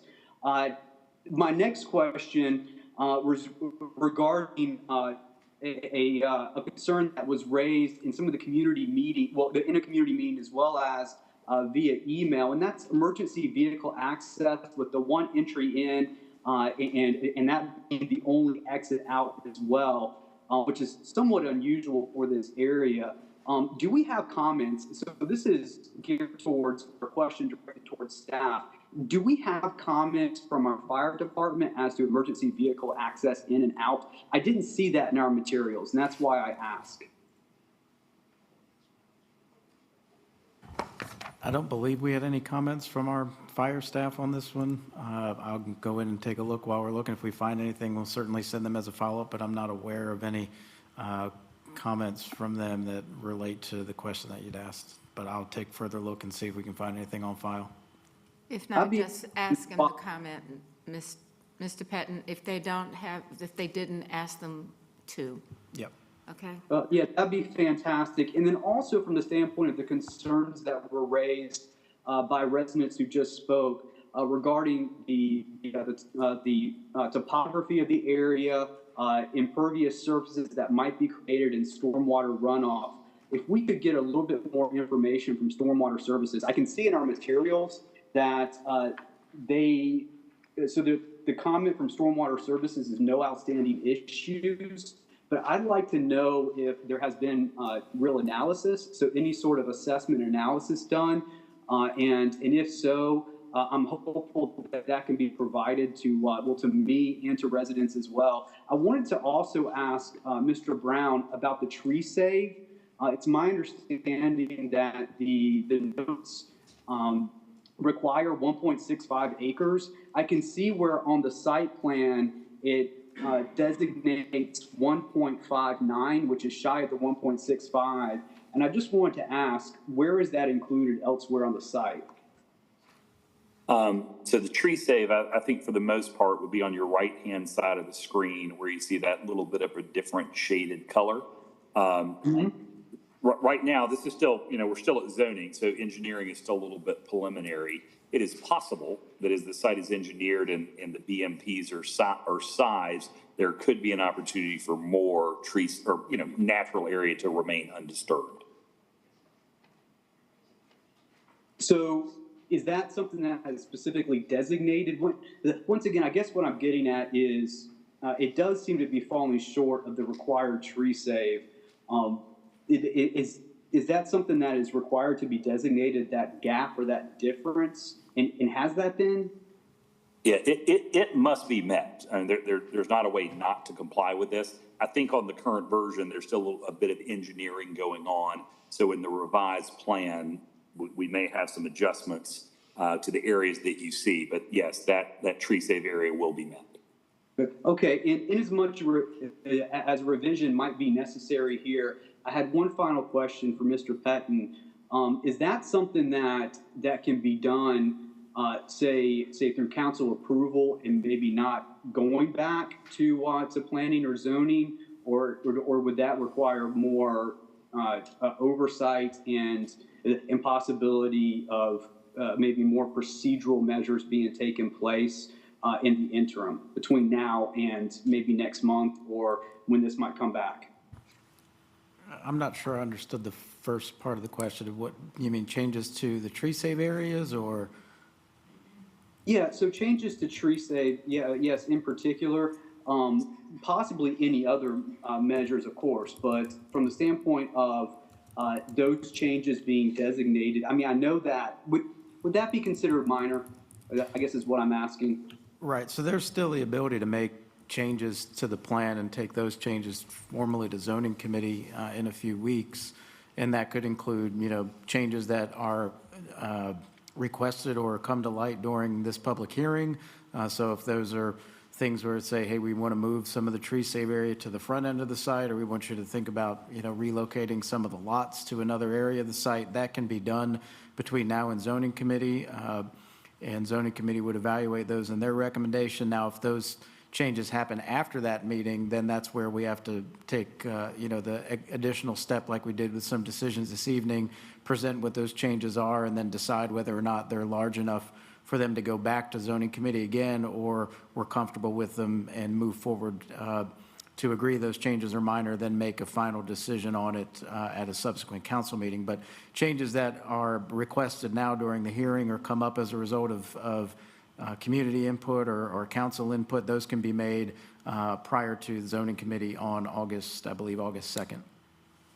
Okay, thank you so much. I really appreciate the answers, and I do look forward to more information regarding the assessment by the fire department and then also stormwater services. That's all I have, Madam Mayor. Thank you. All right. Any other questions from council? Any other questions? Hearing no questions. Motion to close. Do I have a motion? Motion to close and a second? Have a second? All right, Mr. Driggs, roll call. Yes. Mr. Eggleston? Yes. Mr. Graham? Yes. Ms. Johnson? Yes. Mr. Newton? Yes. Ms. Watlington? Yes. Mayor Pro Tem? Yes. Ms. Hajimira? Mr. Phipps? Yes. Mr. Winston? Yes. All right, thank you, everyone. Our next item is petition 2021-252 by WP East Acquisitions for approximately 3 acres located in the southeast intersection of Siegel Avenue and East 10th. It's in District 1. The current zoning is general business. The proposed zoning is transit-oriented development neighborhood center. Council recommends approval of this petition. We have Mr. Brown again coming up for this one. And it's all in support. Yes. So we'll have the staff presentation, and Mr. Brown, you have 3 minutes. Thank you. 2021-252, it's just over 3 acres at the intersection of Siegel Avenue and East 10th, just north of Central Ave and just east of Interstate 277. It's currently zoned B2. The proposed zoning is TOD-NC, Transit-Oriented Development Neighborhood Center. The adopted place type on the 2040 policy map does recommend neighborhood 2 for the site. Just to give some additional background, if we can stay on this slide, the petition originally started out, as some folks may know, as a MUD optional to construct a multifamily building on the corner of 10th and Siegel Avenue. And as we continued to review the petition and work with the petitioner and staff, we did get additional information that was in a lot more detail from our partners in CATS about a potential stop area or station area for the Silver Line that would essentially come right really up to this parcel's property lines and almost within the property. And so as we worked through what those implications could mean, we evaluated the petition also for a TOD type of development, which essentially the MUD-O that we were looking at originally was somewhat bringing forward, and decided that the TOD would also give us a similar outcome and also give CAT some ability to work with the petitioner on any kind of corridor things that they may need for future development of that station area that would connect then down to a station that would be proposed on, I believe, Central Avenue or just a little bit further down from the site. So that's what precipitated the transition of this petition from the MUD optional to TOD. As far as I understand, the community is supportive, continually supportive of this petition under the TOD district change from that MUD-O. If we go to the next slide, staff is recommending approval of the petition. It's inconsistent with the neighborhood 2 at the site. We were continuing with the MUD optional that we had originally. We would deem the petition consistent, but since TOD does have some additional uses that are allowed outside of just residential, it would fall within that inconsistency, but do feel that it would make for a reasonable outcome on the site. The area does have a lot of community activity center recommended for it just on the other side of East 10th Street, so it would be generally consistent with what that activity center would envision. So just wanted to give you a little bit of background on that one and just move forward with what, again, the staff recommendation is, which is approval of the petition. It's conventional, so no site plans or conditions or outstanding issues at this point, and we'll take any questions you may have following Mr. Brown's presentation. Thank you. Mr. Brown. Oh, I'm sorry. Thank you. Madam Mayor, Colin Brown on behalf of the petitioner. If our slides are up, there was just one interesting one that I thought I would share, which is what CATS provided to us. As Dave mentioned, we were proceeding with a MUD zoning here. John Howard's team reached out to us, and we very much appreciate it. Proactively, they're very early on in their design, but I think it's appropriate they're engaging with development teams that might be impacted. Shared us, and these are early concepts, but they're public records. So our site is here where the school is, kind of your left-hand side. And you can see that the thinking there is that the central station may be an elevated station, and they're working on a lot of things to ramp the station up. So certainly this really changes the dynamic to have the opportunity for such great access to a potential light rail station. And it certainly made sense for us to change gears and go with the TOD zoning. It's not necessarily allowing us to do a lot more development, so I don't think there's a concern as well if the station doesn't come to fruition. We've let the horse out of the barn.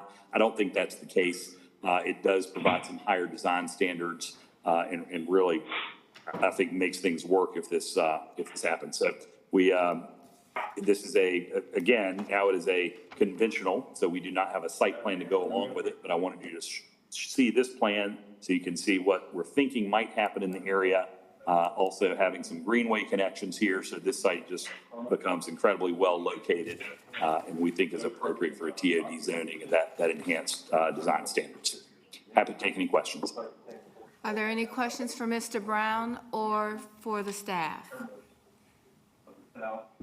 Motion to close. We have I'm sorry. Mr. Eggleston? Thank you. So, as Mr. Brown said, with this particular You have to location, speak up a little bit, Mr. Eggleston. I said, as Mr. Brown said, in this particular location, I don't think I have any qualms about Also, Mr. Carmichael, I think you need to mute. Mr. Carmichael, you need to mute.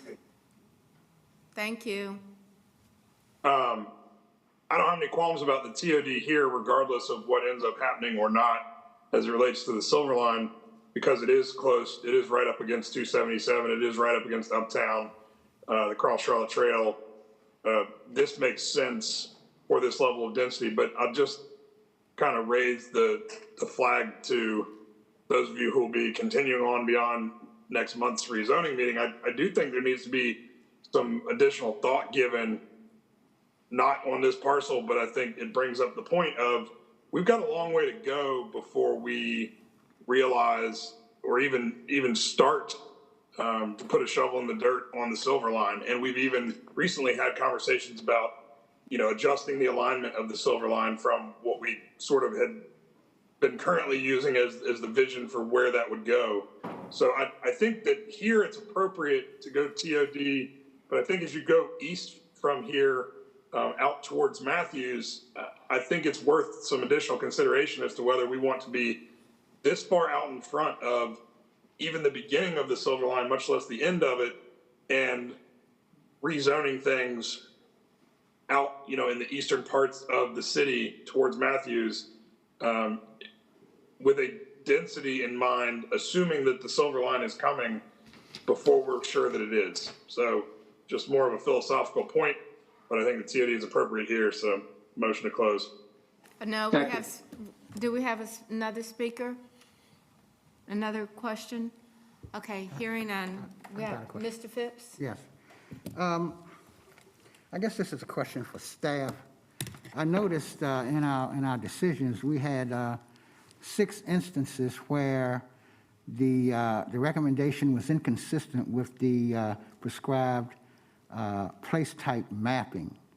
And we also have a couple of instances in these hearings that we're into right now. I just wanted to know, is the place type mapping just a guide or recommendation that can be easily amended depending on our situational preference? Or how can you explain the different inconsistencies with what the place map says and what the recommendation is? I think people would want to know, inasmuch as we approved the mapping plan guidelines earlier, that already we're seeing numerous inconsistencies there. So can you explain if there's the rationale behind maybe making amendments to what the suggested place types are? Yeah, certainly. I think in some ways we're handling some of the more minor inconsistencies of things similar to how we've always kind of processed them. And that's really taking a look at what other land use recommendations, or in this sense, place type recommendations, are now around that parcel.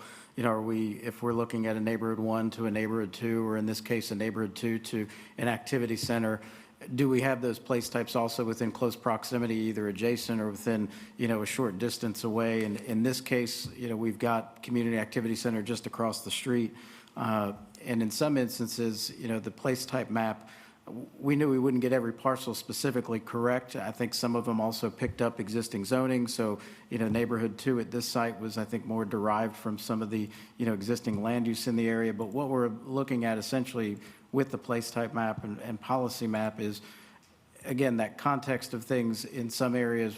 Does it make sense to make a recommendation to go, essentially recommend something that's not consistent with that place type? And in cases where there's enough of a context or enough of an area where, we looked at it on a block level, but looking at it a parcel specific, it makes some sense to deviate a bit from it. I think that's where staff is a little bit more comfortable getting into that area and saying, we think that makes some sense to make that change. But I think as we continue to move forward and we see, large scale deviations like a neighborhood 1 going to a commercial or a manufacturing and logistics type of place type, that's where staff, I think, is going to give that a little bit more pause and really evaluate whether or not we're comfortable making a recommendation against that policy map place type recommendation as well. So I think we're handling it in a similar way that we always have, but I think we are putting a lot more credence and credibility to the policy map because, A, we just spent all that time working on it. We got a great deal of public input to develop it, but we also know that we're going to further refine it with community area plans. So I think we're being cautious as we go through it now until we get to those community area plans, but I think we also need to understand that there was no way we would get every parcel and every recommendation correct. We are going to see inconsistencies, and now it's, our, I think, approach is to evaluate those based on what else is going on that policy map around that subject property and make sure that, does it make some sense to make that transition to a different place type, or, do we have to kind of hit the pause button and really think through this and have some hard conversations about where we are with our recommendations. So that's a general kind of overview of how we're approaching it currently. Community area plan, I think, will certainly help refine a lot of that. And I think as we get further into that, we'll start to see, hopefully, those inconsistencies go and even, less, we'll see less of those, essentially, is what I'm trying to say there. Thank you. Yeah. Mr. Winston? I just wanted to follow up on Mr. Phipps' question again for our colleagues in the public, that the policy map that we just passed was to translate the status quo so that we can, as Mr. Patton referred to, the next step is after the UDO is passed is that community area planning process. And in order to kind of go through that community area planning process, we had to get the status quo map with the new language of the Comp 2040 policy. So the idea is that the current map is not necessarily saying, not predicting necessarily the future state, because again, the community, staff, and council, we're going to go through to really apply the specifics of the plan, match them up with the regulations in the UDO to, again, go through that planning approach to implementation of the Comp 2040 plan. So things will change, I guess, is the big takeaway. Thank you. Okay. Do we have a motion to close now? So moved. Second. Thank you. All right, roll call. Mr. Driggs. Yes. Mr. Eggleston. Yes. Mr. Graham. Yes. Ms. Johnson. Mr. Newton. Yes. Ms. Watlington. Yes. Mayor Pro Tem. Yes. Ms. Ajmira. Mr. Phipps. Yes. Mr. Winston. Yes. All right. The next item is item number 36. Mr. McVeigh is up. It is petition number 2021-266. Oh, sorry, what is 39? I'm sorry, did I say that? 39, item number 39. The petition is 2021-266 by Sierra Ventures. Did I say that correctly? All right, thank you. The approximately 8 acres on Rossell's Ferry at Yellowstone is in District 2. Its current zoning is light industrial general business. The proposed zoning is urban residential conditional. Staff recommends approval of this petition upon resolution for outstanding issues. We have Mr. McVeigh, and we have no opponents for this petition, so we'll start. You have 3 minutes after the staff presentation, Mr. McVeigh. Thank you, Mayor. All right, thank you. 2021-266, just over 8 acres on Rossell's Ferry, Rossell's Circle, as well as Yellowstone Drive, bisecting a part of the site there. It's currently zoned I1 and B2. The proposed zoning is UR2 conditional, and the adopted future land use for the policy map, or the adopted place type, I should say, is for innovation mixed use place type for the site. The proposal is to develop up to 95 single-family attached residential dwelling units at a density of 11.69 DUA. Max building height would be 52 feet. Does reserve 6% of the units for a period of 10 years, with monthly rents restricted for households earning less than 80% of the area median income. Does also allow for additional building and units to be added if the existing greenway easement would be relocated. Does commit to providing an 8-foot planting strip and 8-foot sidewalk along the frontage of Roswell's Ferry Road and also Roswell Circle and Yellowstone Drive. So 8-foot planting strip, 8-foot sidewalk along all those street frontages. Also dedicates and conveys to CDOT 28 feet of right-of-way from the center line of Roswell Circle. And also commits to preferred architectural standards, including prominent pedestrian entrances along public streets, pitch-throughs, recessed garage doors, limits detached lighting to full cutoff type and 16 feet in height, and also commits to the following improvements at Martin Luther King Park: be pressure washed sidewalks, stairs, rails, benches, and basketball goals, sand to repaint benches and rails, and resurface basketball court and replace the nets there. Staff does recommend approval of this petition upon resolution of outstanding issues related to transportation, environment, site, and building design. It is consistent with that innovative mixed-use place type recommendation on the policy map, and we'll be happy to take any questions following the petitioner's presentation. Thank you.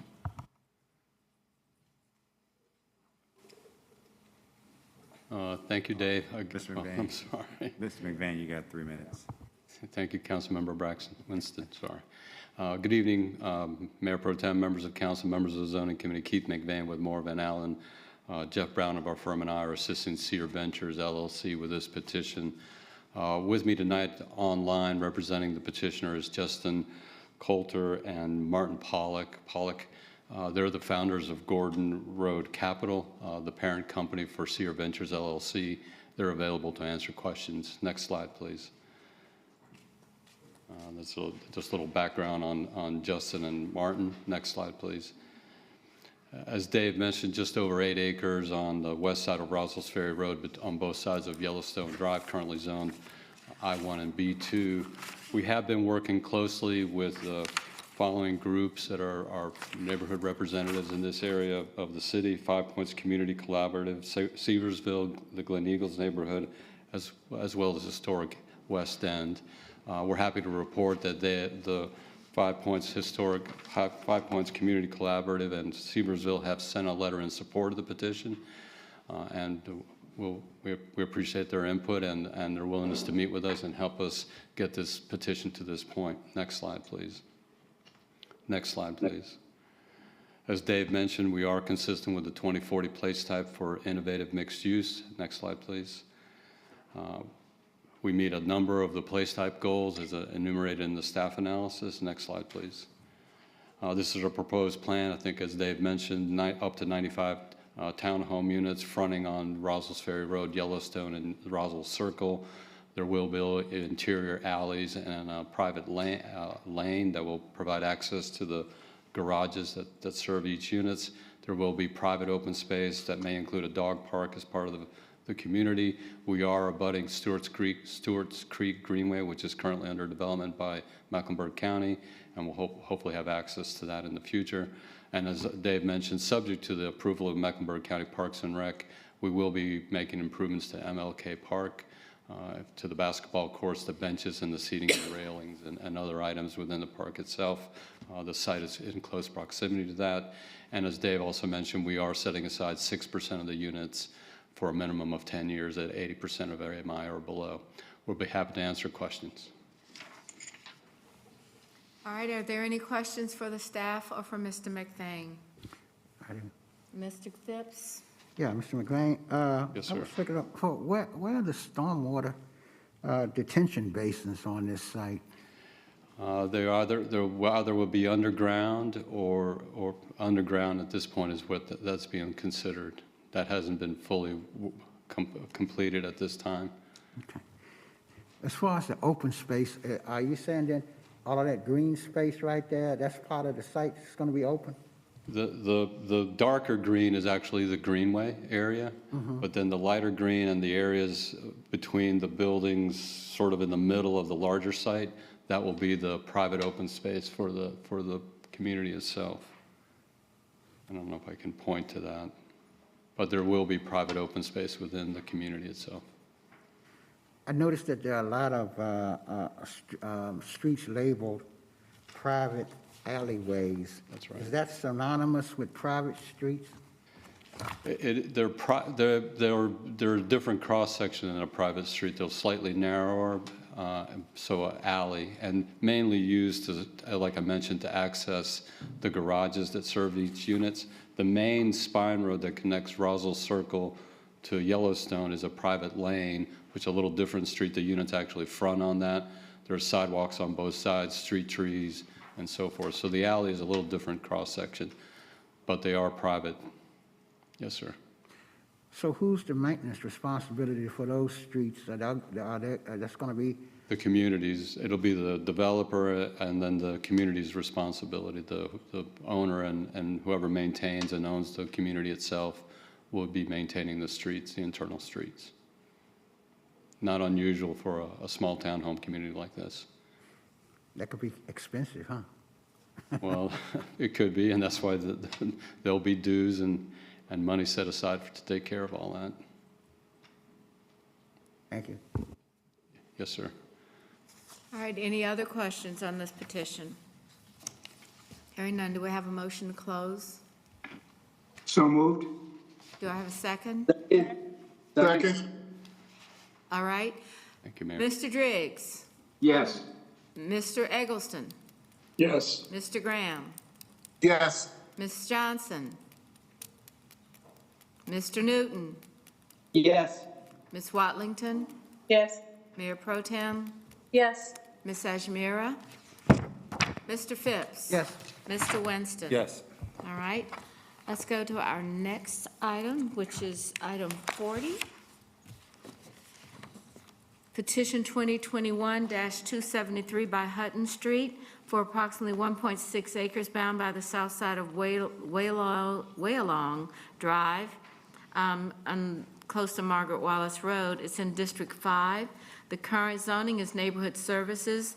The proposed zoning is general business conditional. Staff recommends approval upon resolution of revisions needed for transportation. And on this one, we have Mr. Moore is virtual along with Mr. Young. All right, thank you. We're going to have John Kinley present this one. Thank you. This is 1.66 acres bound by the south side of Wylong Drive, west of Idlewild Road, at Margaret Wallace Road, and the north side of Mentworth Avenue. You see the site is currently vacant. There's really no trees at all on the site, and I'll bring back to that point in a second. But it is an out parcel and an existing shopping center. Current zoning is neighborhood services, and the proposed zoning is B2 general business conditional. The 2040 policy map recommends commercial for the site. It is to allow a car wash with one building up to 4,600 square feet. Vehicular access would be from the shopping center's internal driveways and connect out to the public streets from there.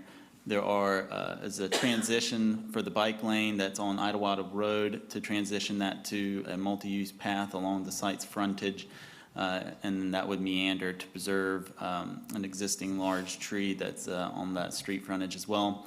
It would provide a minimum of 10,846 square feet of area on the northern end of the site for tree replanting because of the site being currently void of trees, and then provides architectural standards related to exterior building materials and limits on blank wall expanses, roof design, and screening. Staff recommends approval of the petition upon the resolution of the technical revision related to CDOT's transportation item. It is consistent with the 2040 policy map recommendation for commercial use, and I'll take any questions if there are any. All right, thank you. Mr. Moore, you have 3 minutes. Good evening, Madam Mayor, council members, and zoning committee members. I do have a slide deck. Hopefully that can be pulled up. Well, while that's on its way up, my name is Eddie Moore with McAdams. We are assisting Don Young with Hutton. Next slide, please.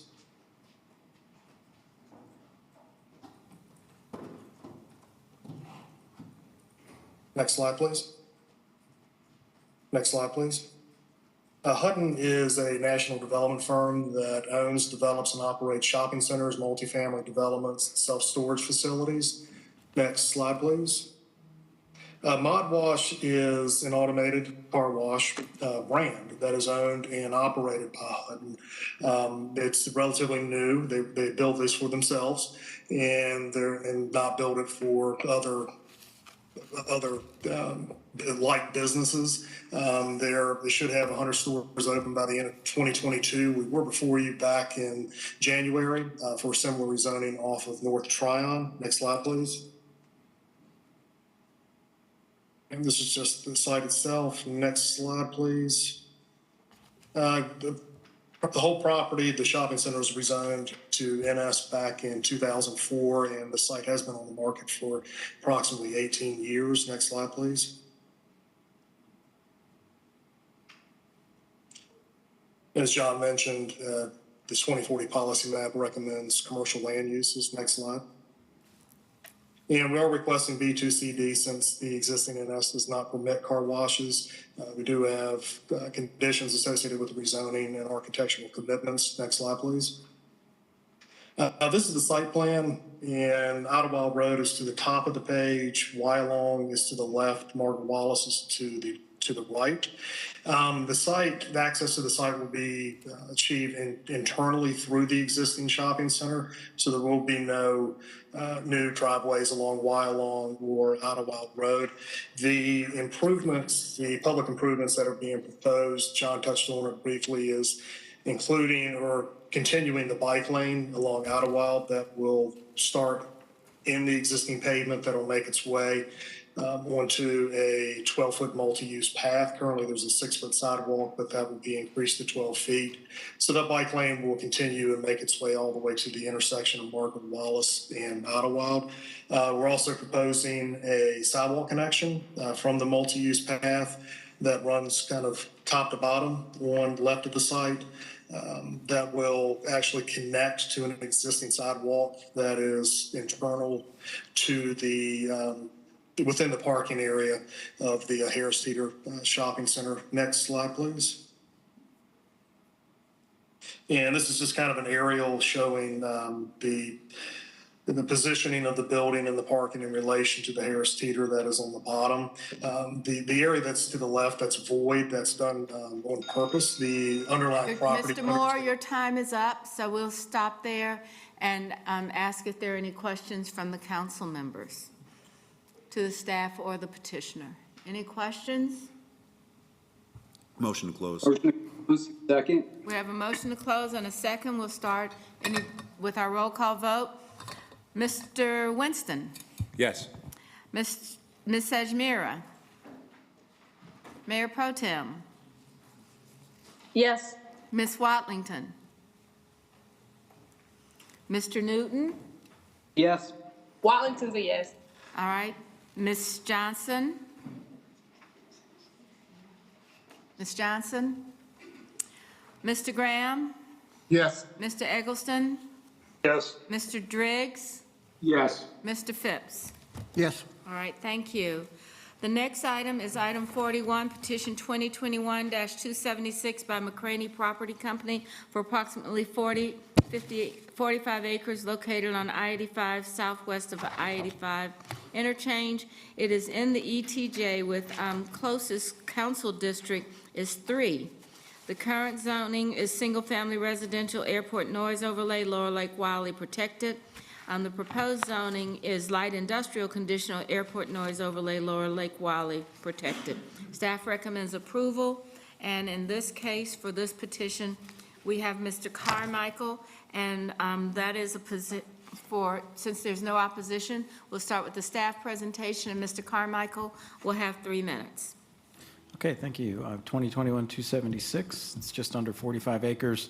It's located on I-85 Service Road, southwest of the I-85 and I-485 interchange. The current zoning is R3. It has the airport overlay as well as a Lower Lake Wylie protected area overlay. The proposed zoning is to go to I-1 conditional and maintain both airport noise and Lower Lake Wylie protected area overlays on the site. The adopted 2040 policy map recommends commercial place type for this site. You can see there's some manufacturing logistics in purple on the other side of the interchange, as well as just to the west on Lane Road and Air Park West Drive. The proposal is for up to 335,000 square feet of gross floor area of uses permitted in the I-1 district. Does prohibit things like automobile, truck, and utility trailer rental, automobile service stations and repair garages, barber and beauty shops, financial institutions, EDEs type 1 and 2, retail establishments, shopping centers, business, personal recreational services, and adult establishments. All of those would be prohibited. It does limit the amount of office space to 25% of the total square footage. That would be about 83,750 square feet. It limits the number of principal buildings to 2, and also commits to improvements to the South I-85 service road between Sam Wilson and the site requested by NCDOT during the permit process. Also commits to dedicate the 100-foot swim buffer of Paul Creek to Mecklenburg County for future greenway purposes. Petitioner will work with Mecklenburg County to ensure that any crossings of Paul Creek can accommodate a future greenway trail, and provides a Class A buffer around the perimeter of the site where adjacent to residential use and zoning. That's the area there shaded in green. Staff does recommend approval of this petition upon resolution of outstanding issues related to site and building design and transportation. As mentioned, it is inconsistent with that commercial place type recommended on the policy map. However, we do feel that some of the ongoing manufacturing, logistics, place types, and existing uses in the area do make this a reasonable transition from that recommended place type of commercial to more of that manufacturing logistics that we see in the general area. So we'll be happy to take any questions following the petitioner's presentation. Thank you. All right. Mr. Carmichael. Thank you, Madam Mayor. Madam Mayor Pro Tem and members of City Council and the Zoning Committee. My name is John Carmichael, and I represent the petitioner. With me tonight are Joe Curley and John Pottinger of the petitioner, and Brian Linton, the petitioner's engineer. Next slide. The site contains, as Mr. Pettin said, about 45 acres and is located at the eastern terminus of the South I-85 service road on the southwest quadrant of the I-85, I-45 interchange. The site is east of Sam Wilson Road. Next slide. This is an aerial photo of the site. Directly across I-85 is a light industrial building that was developed by the petitioner, and Prologis has an industrial building to the west of the site, and then there's some industrial uses to the southwest of the site, as you can see. Next slide. The site is currently zoned R3. Next slide. And the site is located within the Airport Noise Disclosure Overlay District. Next slide. Petitioner is requesting that the site be rezoned to the I-1CD Light Industrial Zoning District to accommodate a Class A office, warehouse, distribution, and light industrial business park on the site that would contain 2 buildings and a maximum of 335,000 square feet of gross floor area. Next slide. The petitioner is an experienced industrial and light industrial developer. The petitioner has a strong presence in the Carolina.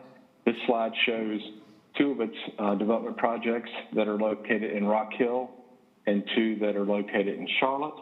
Next slide. And then this is the Airport South Logistics Park in Charlotte that was developed by the petitioner. Next slide. This is the site plan. As you can see, it provides for 2 buildings. The site would be accessed from the I-85 South Service Road. Petitioner would make whatever improvements to the service road that are required to be implemented by the North Carolina Department of Transportation. There's a good bit of green space, and as Mr. Pettin stated, the petitioner would dedicate land to Mecklenburg County for the future greenway. Next slide. This is the prior land use plan for the site that was effective just before the 2040 policy map. It's the Dixie-Berry Hill Strategic Plan. It recommends office, retail, and light industrial on the site. Next slide. And then this is the 2040 policy map. As Mr. Pettin stated, it recommends or suggests or recommends a commercial place type for the site. However, given its location at the terminus of the service road, its proximity to the interchange, and the surrounding or nearby manufacturing and logistics uses, we think this is an appropriate use for the site. We appreciate the planning staff's favorable recommendation. Thank you, Mr. Carmichael. Thank you, Mr. Carmichael. All right, do we have any questions for the staff or Mr. Carmichael? All right, do I have a motion to Motion to close. close? Do I have a second? All right. Mr. Winston, Yes. Mr. Phipps, Yes. Ms. Sajmira, Mayor Pro Tem, Yes. Mr. Driggs, Yes. Mr. Eggleston, Yes. Mr. Graham, Yes. Ms. Johnson, Mr. Newton, Yes. Ms. Watlington. Yes. Thank you. The next item is item 42, it's rezoning petition 2021-278 by Dream Acres for approximately 6.3 acres located on the east side of Harrisburg Road. It's in District 5. Current zoning is single-family residential and proposed zoning is single-family residential. Staff recommends approval of this petition. And so with that, we will go to Mr. Carmichael following, and all of these are in support. So Mr. Carmichael, you have, No, there's no speakers for I'm this sorry, one I signed don't- up at all. Yeah, there's just no speaker, so it'll just be staff. Mr. Carmichael, Mr. Curley, Mr. McCrane. That's what we just did. Yeah, we're on item 42, Oh, so, 42. yeah. I'm sorry. No problem. Okay, we don't have any speakers. No, So that's just even us. better. All right, I'll turn it over to John Kinley to present this one. Thank you. It's approximately muted. Here we go. It's approximately 6.33 acres on the east side of Harrisburg Road, north of Parkton Road, west of Cedarbrook Drive. Next slide. Go to the next slide. There we go. It's currently zoned R4 single-family residential, proposing R6 single-family residential. The 2040 policy map recommends a neighborhood 1 place type for the site. Staff recommends approval of the petition. It is consistent with the policy map recommendation, and I'll take any questions. Motion to close. Second. Oh, And- Yes, Mr. Phipps. Yeah, this relates to the question I asked earlier about Charlotte Water. In our packet, they have a paragraph that says that Charlotte Water, it says due to limited treatment capacity, Charlotte Water will not accept application for plan review. And it goes on to say some other things. I just wanted to get an idea what, in layman's terms, does this mean for this particular petition as it relates to Charlotte Water? So if I can get explanation from that when I get to the other, that'll be good. Thank you. Yeah, we'll follow up. Okay. Do we have a motion to close the public hearing? so moved. All right, in a second? Huh? Second. Okay, thank you. All right, Mr. Winston? Yes. Mr. Phipps? Yes. Ms. Ajmira? Mayor Pro Tem? Yes. Ms. Watlington? Yes. Mr. Newton? Yes. Ms. Johnson? Mr. Graham? Yes. Mr. Eggleston? Yes. Mr. Driggs? Yes. All right, now we're on petition number 43 by Lane Collinger for approximately 6/10 of an acre along the west side of Kendrick Avenue, east of North Graham. It's in District 1. It's single-family residential currently, and the proposal is to zoning as single-family residential, just more increased density. Staff recommends approval of this petition. And in this case, we have Lane Collinger to speak to the petition for. So, Mr. Pettin, if you'll go, and then we'll recognize Ms. Collinger. I'll take this one. It's 2021-283 and 4.6 acres at the west side of Keswick Avenue, northwest of North Tryon Street, east of North Graham Street. The current zoning is R5, single-family residential, and the proposed zoning is R8, single-family residential. The 2040 policy map recommends neighborhood 1 for the parcels. Staff recommends approval of the petition. It's conventional, there's no outstanding issues, and it is consistent with the 2040 policy map. I'll take questions. Lane Post public hearing. Wait, we Second. have a virtual speaker, excuse me. Thank you, Yes, Lane I'm actually Collinger, Ms. online. Collinger, Lane Collinger? Yes. Floating here. Can you hear me? Yes, we can hear you. Okay, yes. No, I just decided to join. I didn't think I had anybody opposing at the time, but I figured I would just be online in case anyone had any questions. Are there any questions for the staff? Public hearing. Second. Second. I guess there were no questions. Thank you very much. We appreciate that.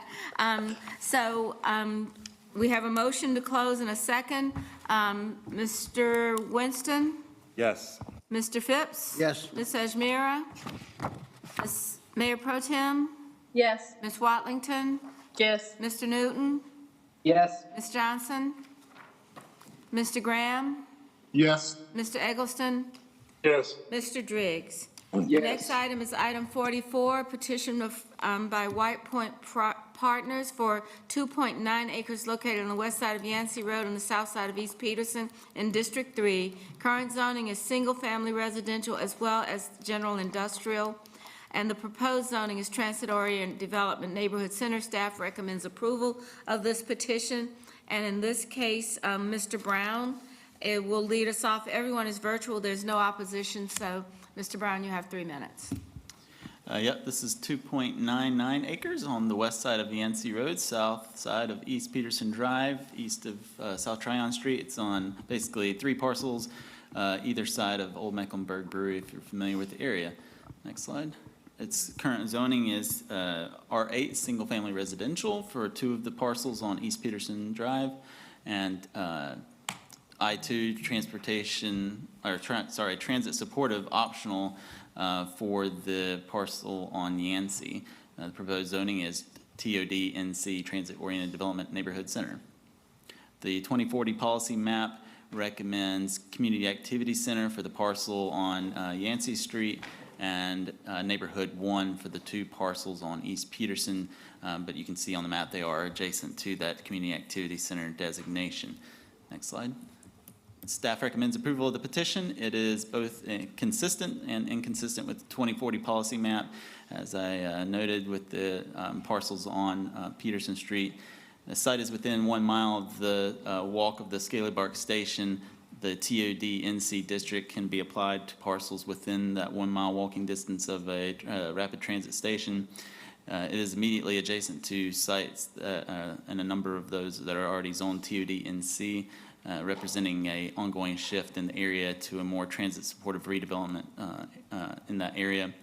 A portion of the site is inconsistent with the neighborhood 1 place type, but immediately abuts areas that are have that community center place type designation. The use of conventional TOD NC zoning applies standards and regulations to create a desired form and intensity of development near a transit station. And TOD standards include requirements for appropriate streetscape treatment, building setbacks, and street-facing building walls and entrances and screening. The approval of the petition would revise the recommended place type for the portions of those, the 2 parcels that are on Peterson Drive to Neighborhood 1 to Community Activity Center. I'll take any questions. Any questions? We'll now go to our petitioner, Mr. Brown. Yes, ma'am. Madam Mayor, Colin Brown, on behalf of the petitioner, White Point Partners. Great overview by John. I don't really have a lot to add. I would point out this is almost like a phase 2 of a rezoning that we handled last year, really bringing this area kind of into uniformity with some of the zoning that we placed out there recently. Kind of, I think, updating. Good overview from John. This is a conventional, so I don't have a site plan to show you, but I think you all are familiar with White Point Partners and their focus on kind of adaptive reuse of some of these buildings. So we think they're a good fit and happy to have staff support. Happy to answer any questions you might have. Are there any questions for staff or the petitioner? Motion to close. We have a motion to close in a second. We'll start with Mr. Winston. Yes. Mr. Phipps? Yes. Ms. Ajmira? Mayor Pro Tem? Yes. Ms. Watlington? Yes. Mr. Newton? Yes. Ms. Johnson? Mr. Graham? Yes. Mr. Eggleston? Yes. Mr. Driggs? Yes. All right, thank you. The next item is item number 45, petition 2022-002 by Cameron CLT South End owner for approximately 12.5 acres on the west side of South Boulevard, east of Old Pineville. It's in District 3. The current zoning is general industrial. The proposed zoning is transit-oriented development neighborhood center. Staff recommends approval of this petition, and in this case, Mr. Brown is representing the petitioner, and that is, again, there's no opposition. So we'll start with the staff presentation. Thank you, Mayor. This is 12.50 acres on the west side of South Boulevard, east of Old Pineville Road, north of East Woodlawn Road. It's currently zoned I-2, General Industrial, and the proposed zoning is TOD NC, Transit Oriented Development Neighborhood Center. The 2040 policy map recommends Community Activity Center for the site. Staff is recommending approval of the petition. It is conventional, and it is consistent with the 2040 policy map, and I'll take any questions. All right, let's go ahead and hear from Mr. Brown. Would you like to make a presentation? That was a succinct summary from Mr. Kinley. We'll be happy to answer questions if you have them. All right, are there any questions for the staff or the petitioner? Hearing none, do I have a motion to close the public hearing? Second. Thank you. Mr. Winston? Yes. Mr. Phipps? Yes. Ms. Ajmira? Mayor Pro Tem? Yes. Ms. Watlington? Yes. Mr. Newton? Yes. Ms. Johnson? Mr. Graham? Yes. Mr. Eggleston? Yes. Mr. Driggs? Yes. All right. Our next item is item 46, petition 2022-054 by Carolina Farm Trust for approximately 2.4 acres located on the south side of South Hoskins Road, and it's in District 2. The current zoning is distributive business conditional. The proposed zoning is general business. Staff recommends approval of this petition. And Mr. Wyatt? Oh, okay, thank you. I was looking for you over there. We'll speak for the petitioner, and you also have Emily, is it Bruher? Virtual if necessary. So we'll start with the staff presentation, followed by Mr. Wyatt's time to speak for the petition. Thank you, Madam Mayor. Last petition on the agenda this evening is 2022-054. It's approximately 2.37 acres. Located on the south side of the South Hoskins Road, east of Welling Avenue and west of Rossell's Ferry Road. It's currently zoned BD conditional, and the proposed zoning is just to B2 conventional. The policy map does recommend neighborhood center place type for this site. This is a conventional petition. Again, staff is recommending approval of it. We do feel it is consistent with the overall intent and neighborhood center place type recommended as per the 2040 policy map. The uses that are proposed are generally consistent with retail land uses typically found in that neighborhood center, and things such as retail, restaurant, personal services, institutional, multifamily, and offices are all envisioned as part of that place type. So again, it's a conventional petition, no outstanding issues, no site plan, and staff is recommending approval. We'll be happy to take any questions following the petitioner's presentation. Thank you. All right, Mr. Wyatt. Well, thank you, Madam Mayor, City Council, and the Zoning Planning Commission. My name's Zach Wyatt with Carolina Farm Trust, and I just wanted to make myself available for any questions. Are there any questions for the staff or the petitioner? Great project. Thank you. Motion to close the public hearing. All right, we have a motion to close the public hearing. Is there a second? Second the motion and Mr. Graham's comments. What did you say, Mr. Eggleston? I said I second the motion and I second Mr. Graham's comments about Okay. the project. Thank you, thank you. All right, we have a motion to close. Mr. Winston? Yes. Mr. Phipps? Yes. Ms. Ajmira? Ms. Mayor Pro Tem? Yes. Ms. Watlington? Yes. Mr. Newton? Yes. Ms. Johnson? Mr. Graham? Yes. Mr. Eggleston? Yes. Mr. Driggs? Yes. That closes the public hearing. Do I have a motion to adjourn? Thank you, everyone. See you soon.